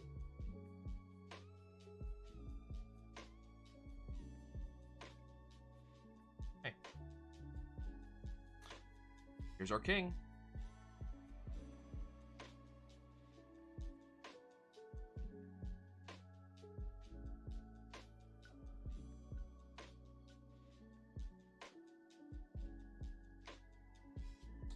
I think having just done this, I'd remember how to build it. Nope.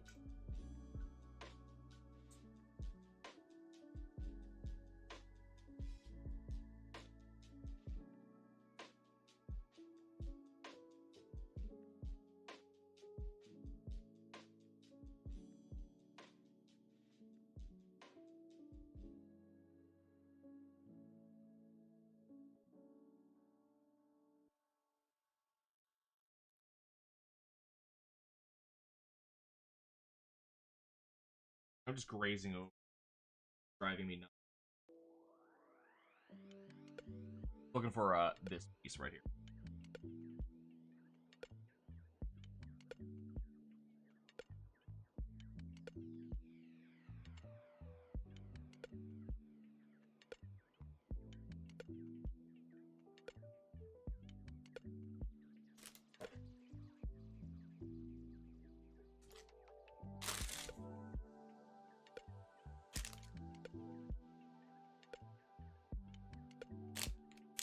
It didn't get left in the bags.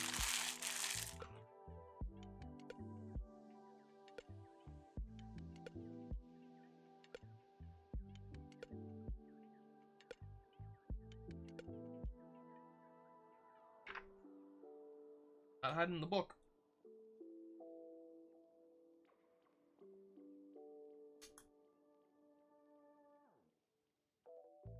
Ah, there it is.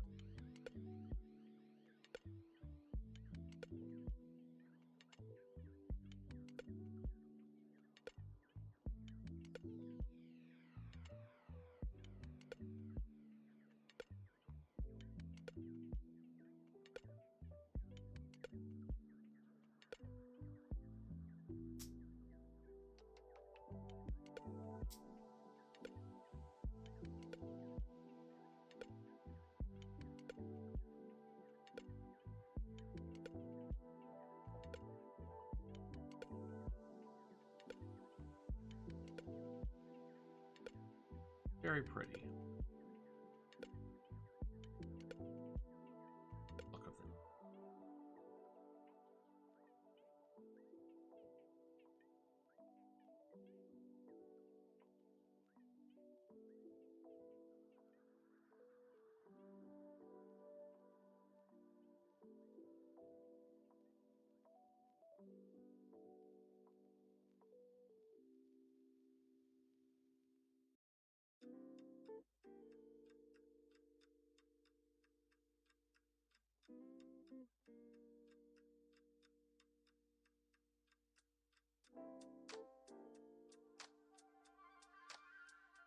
I enjoy Lego go out of their way to be pretty.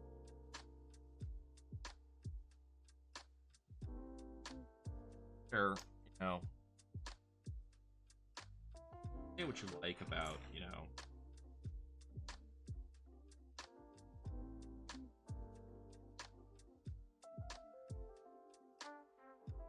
superficial looks. There are some.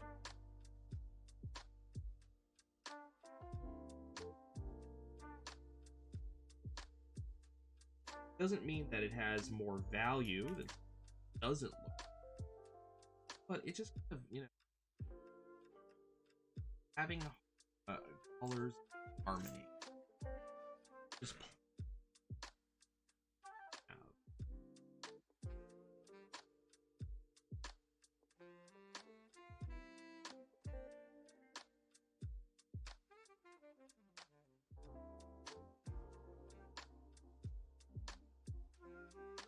I enjoy having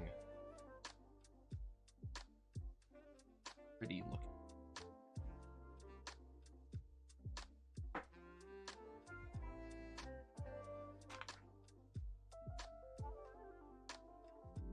Hat. Poopy.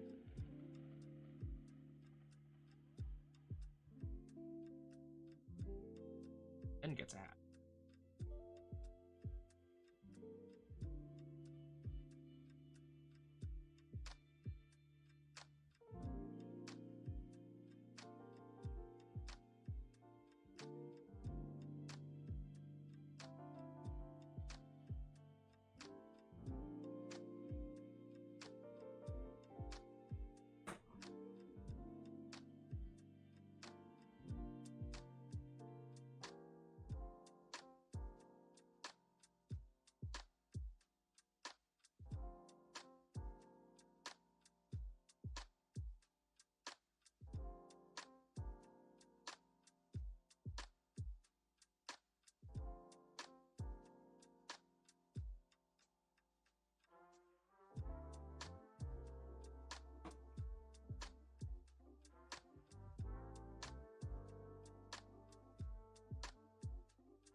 Now it is time for bishops.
I've gotten kind of quiet. I'm just in the zone.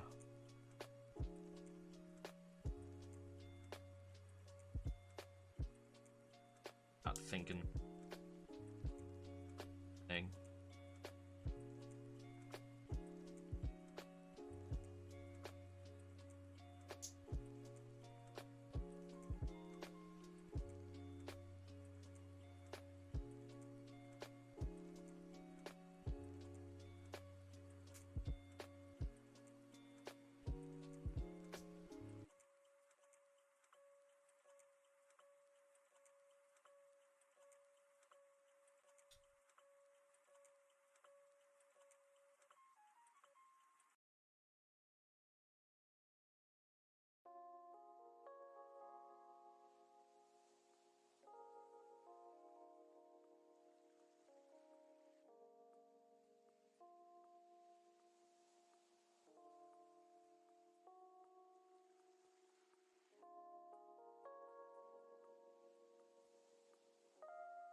Round peg, square hole.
wish that some of these pieces felt a little solid.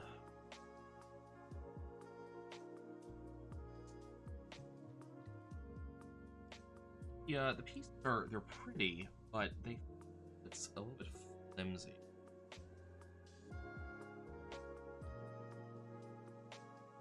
Would not want to play like speed chess with this set, you know?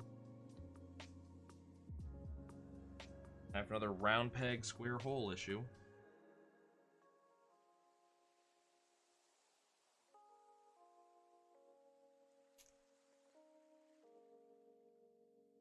Feline or go.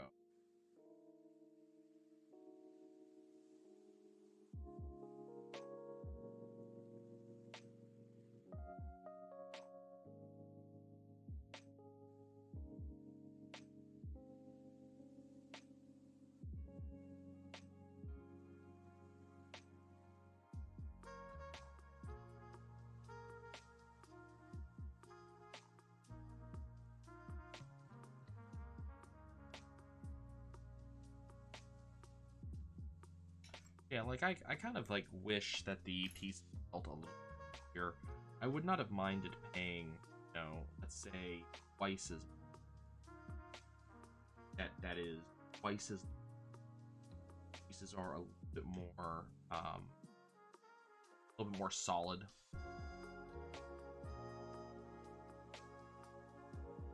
No, a chest, the chest set itself double the size, so everything would be double. In this hypothetical, and I think with that would make things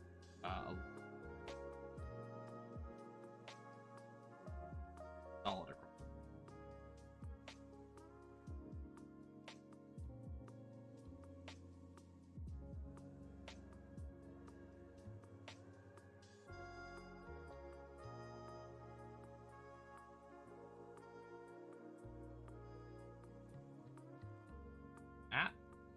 But narrow. Have that.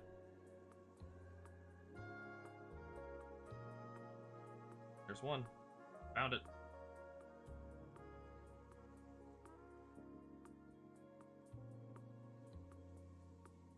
One.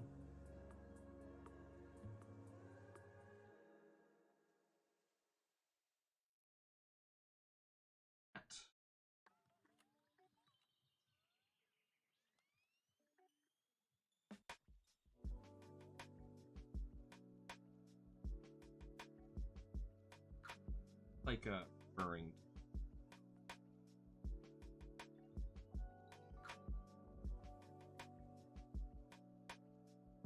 Active or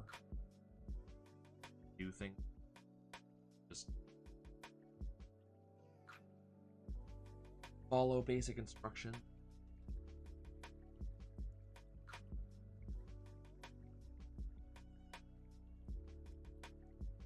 Just kind of doing stuff, right? You're just kind of rolling forward.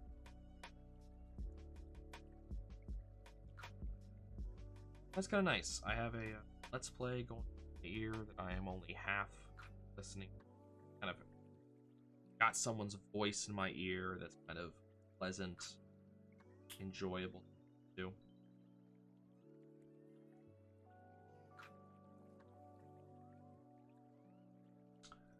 Well, that may accuracy to say that it's definitely possible.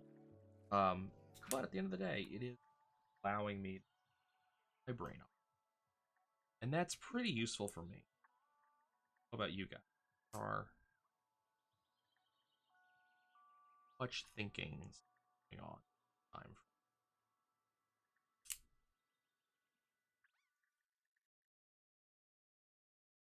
You know, not just kind of in a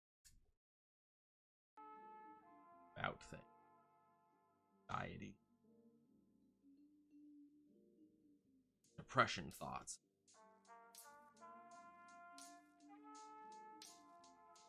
Able to kind of idle, busy work. Yeah, very positive.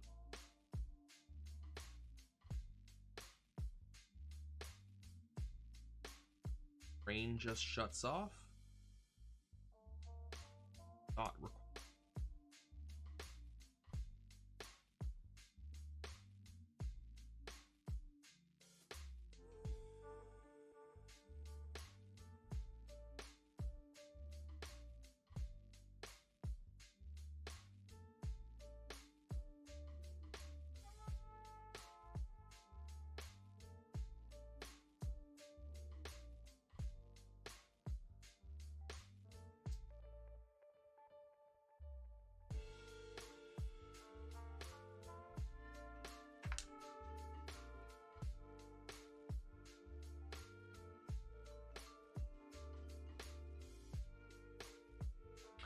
I haven't thought.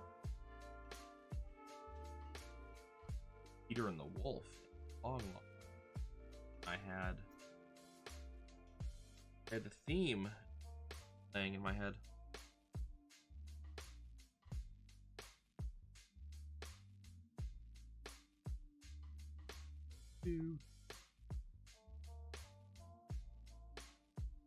I forget which characters.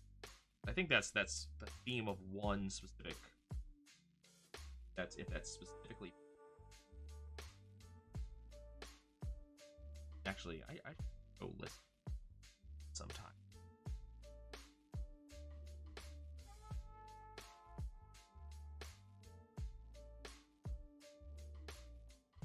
A lot of things.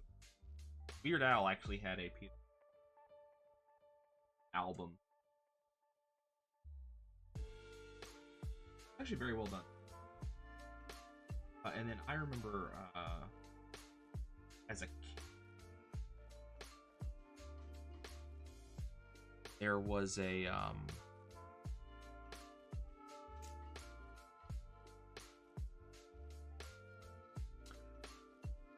read along that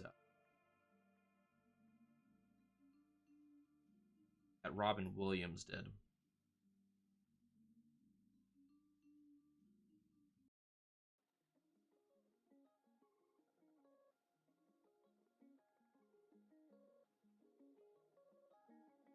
That read-along was about Pecos Bill. And God, that was it was a trip, first and foremost. And on my lap, I'll find it. There was a read-along about Pecos Bill, and he went through a large portion of the, of the tale of Pecos Bill. Very, very fun.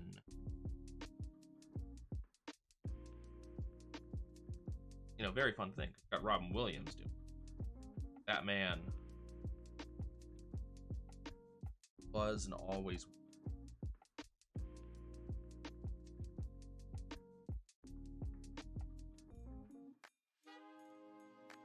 Hearing him get all excited about, the various details. Riding the tornado and all. So much fun. It went along with a book. There was a book that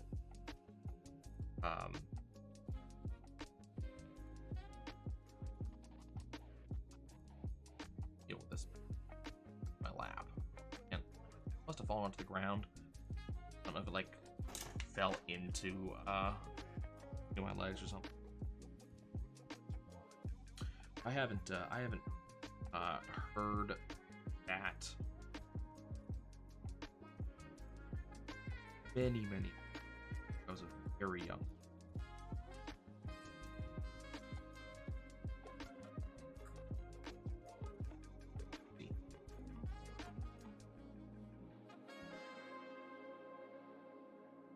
It's a very fun recording. He did so much fun stuff that people know if it's at might be at a Disney land. I don't even know if it's still there. There was this animators thing he did where he voiced over a kind of cartoon Peter Pan-ish character that kind of helped guide you the process of animation. What showed actual like Disney animators in the background. And I could keep in mind this was 25 years ago or whatever it might be. Long time ago. I have no idea. Still there. Such a cool, had so many cool little characters he played. You know, animations. My favorite for a very long time. Still is in a lot of ways. Favorite actors ever.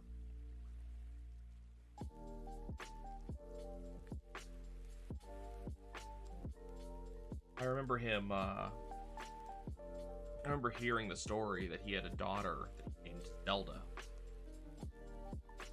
Loved the games. And I sat there, I was like, there's no way. There's no way.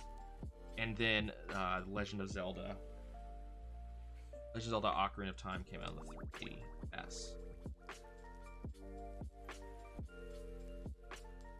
They both did a recording commercial.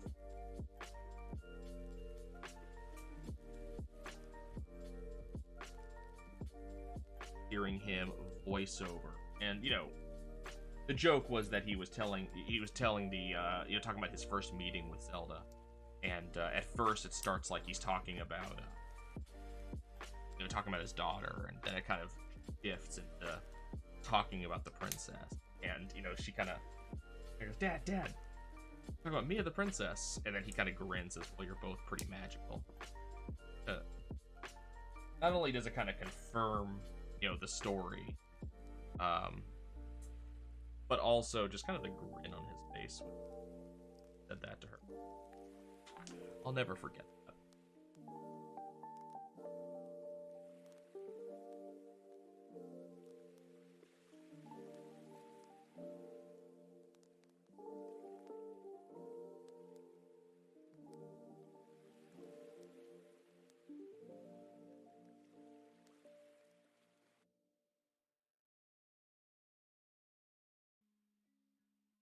Keep on expecting to see a blue square piece, but they didn't actually include a blue square piece. They included blue 2x1.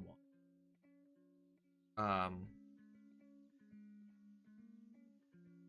there's nothing wrong with that. It's just kind of like I expected to see full blue squares, and we're not getting that. So I wonder, I always wonder when they make decisions like that, why they're making such a decision. And I guess it must just be that they don't print that brick.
I was actually reminded of Robin Williams actually because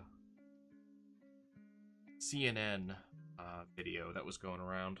Not video, and not going around. That's private. It was a CNN series. They were talking about the 70s. And,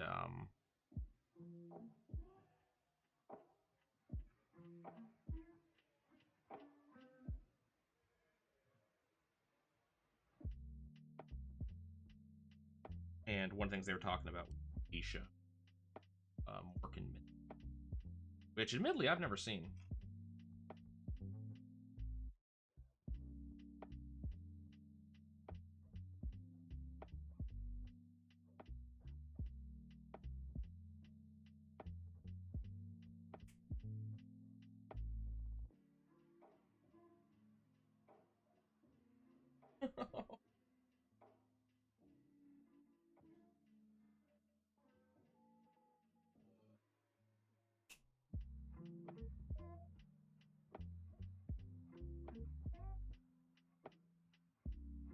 Yeah, I was just kind of reminded about him. Just various, various goofy things he did, and he that character beloved.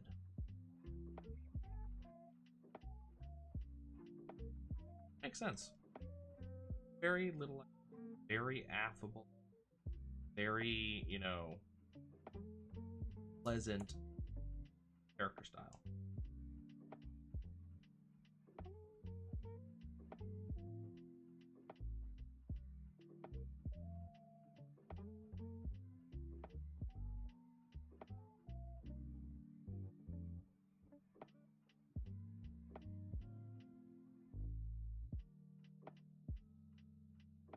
With these green pieces, I didn't actually see a reference on any pages.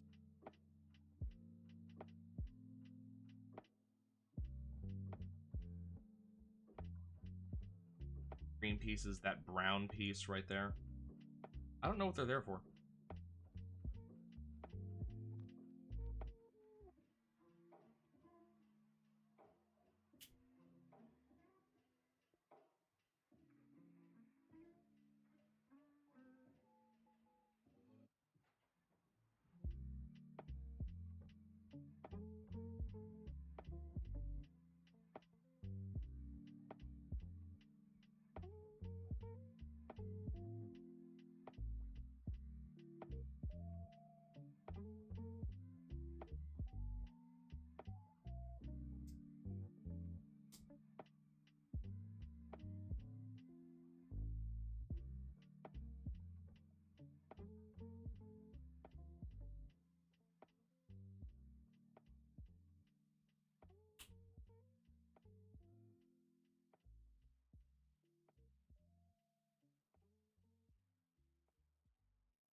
Yeah, we have a problem.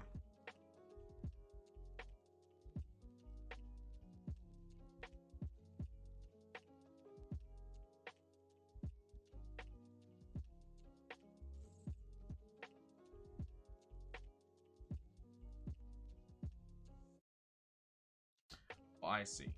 These greens are there to make the boards stackable.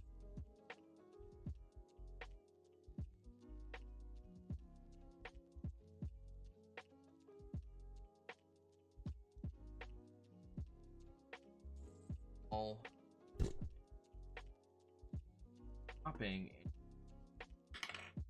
blue piece.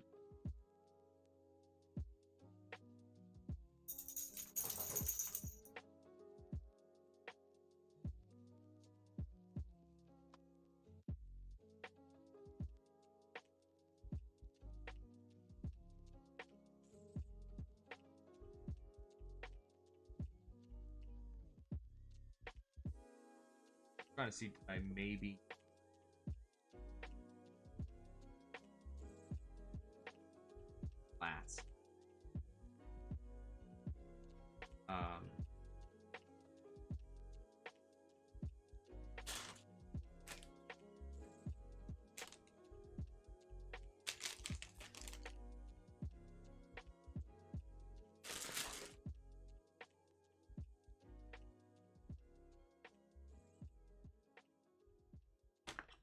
I think we're actually legit these. This pawn be a problem.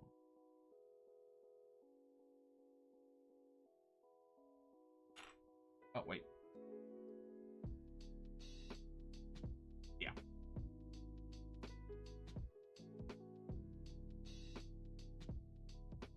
Next, I'm looking at this one versus this one, and the blue on this one.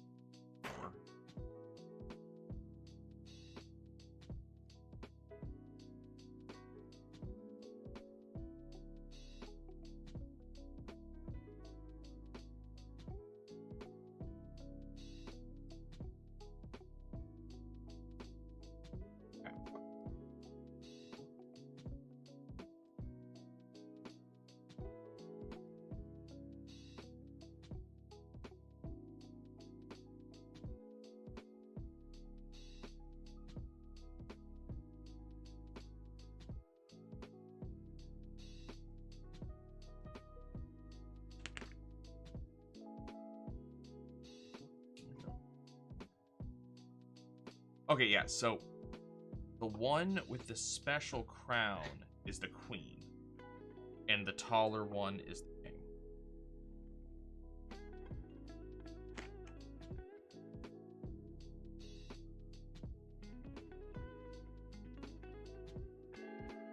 So the question is where to keep these or green.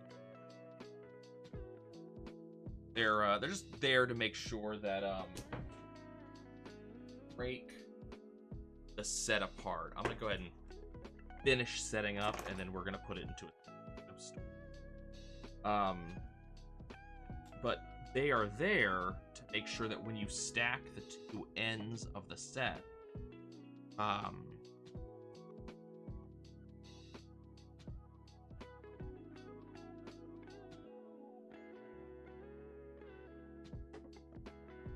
when you stack the two halves, they make sure that it doesn't stick too close together.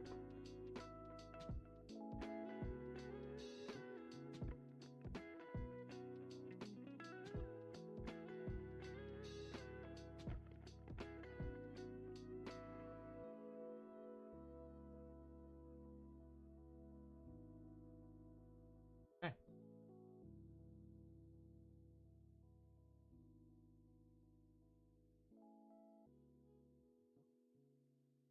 They don't stick very well, but it makes sense. They're sticking on one stud. So here's the set.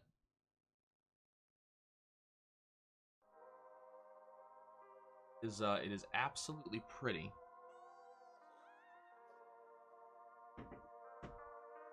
I do like the I very much like the colors they chose. Sure, they gave you an extra one of these crown swirlies of each color. Why they don't have them on top of the kings? I might put that there. Because it feels a little bit weird to have silver tops on everything except for the kings. I mean, technically the knights don't have the colored tops, but they do have their ear. Yeah. So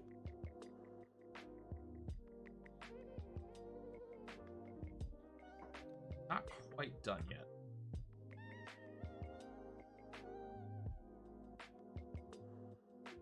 Much as it looks like.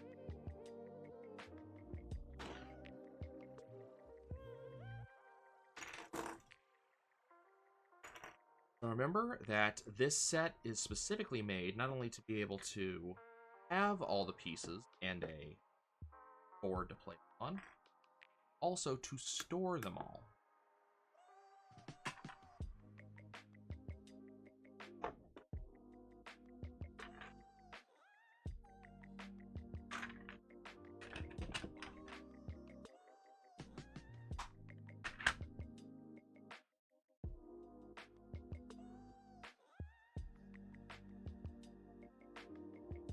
Green piece.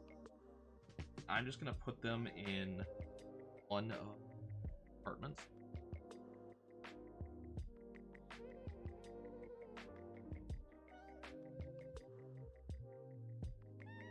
if I ever decide I want to,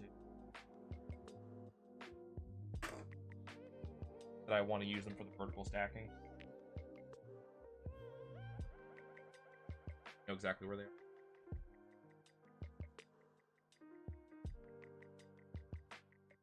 Bay? Supposed to do?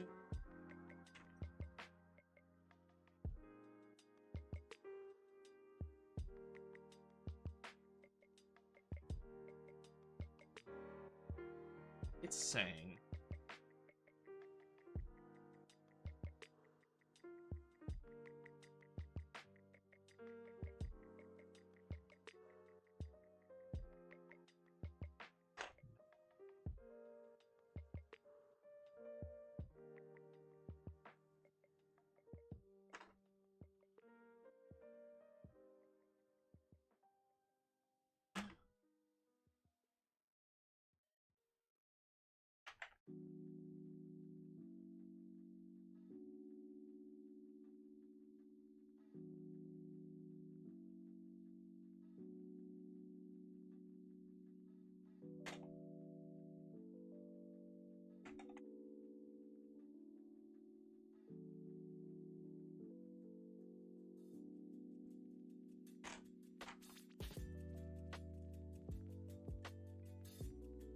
I don't know if it really ends up mattering.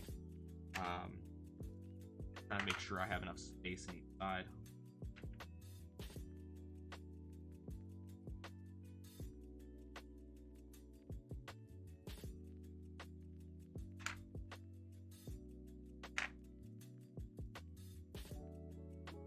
I mean, there's absolutely, like, plenty of space to put them in.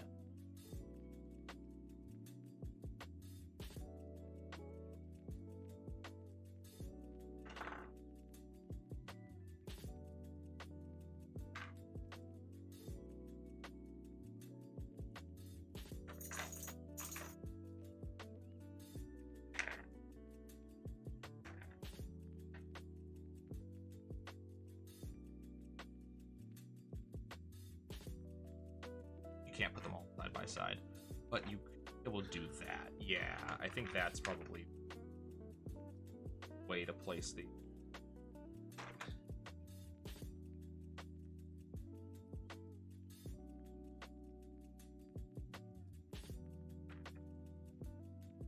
I'm leaving some space as we have one more thing to build. Now it's going to be a very, very fast build.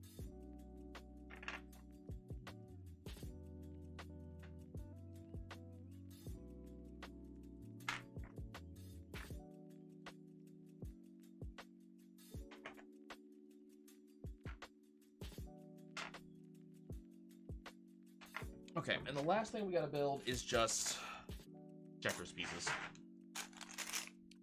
I kind of doubt that I will be playing checkers with this set.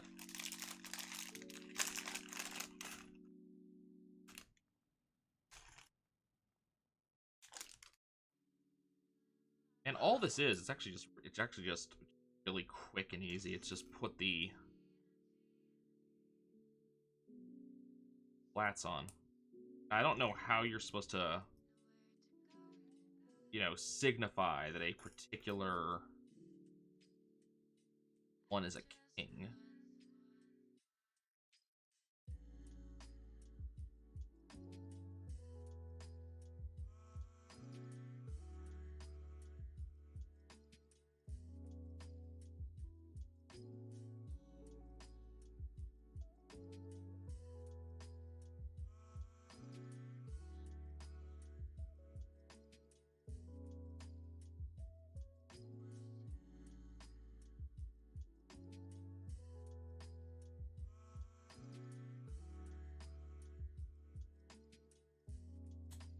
These checkers pieces also.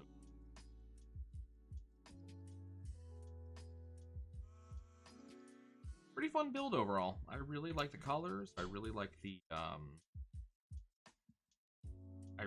way it actually fits together. Like I said, a little bit put off by the fact that the actual pieces feel a little bit flimsy. I imagine that the knights are going to break pretty easily just because they're kind of unique looks. The rooks, the turrets, the turrets on the rooks are gonna probably fall off pretty easily, and the bishops feel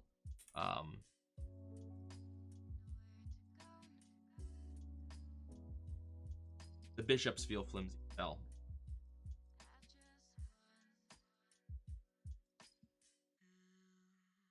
Oh, stuff here. There's no place that the missing stuff could have gone, so it's not that I'm missing it this time. I don't know. Let's go.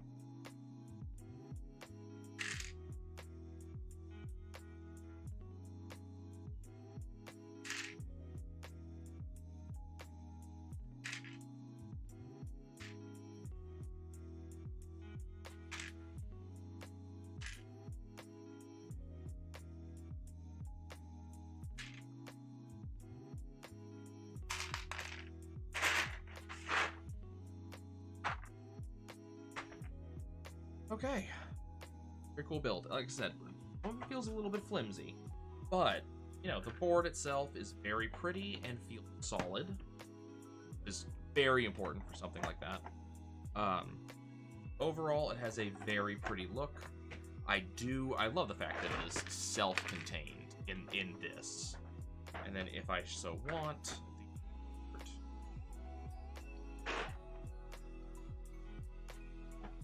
why they don't want you to do just this, I will probably learn when I try to take this apart why they don't want you to do just what I did just now.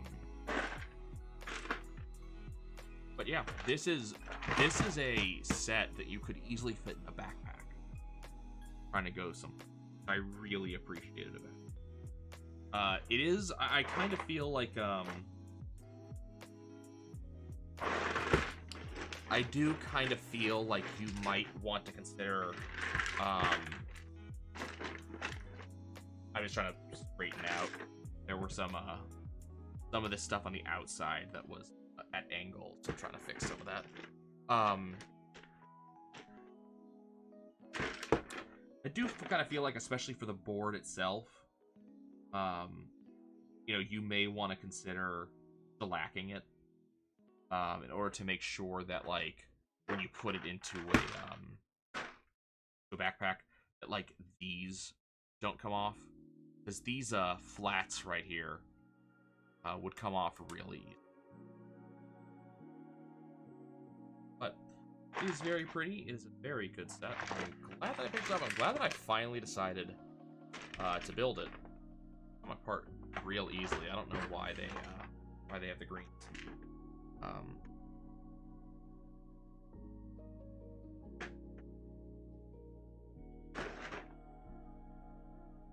There we go.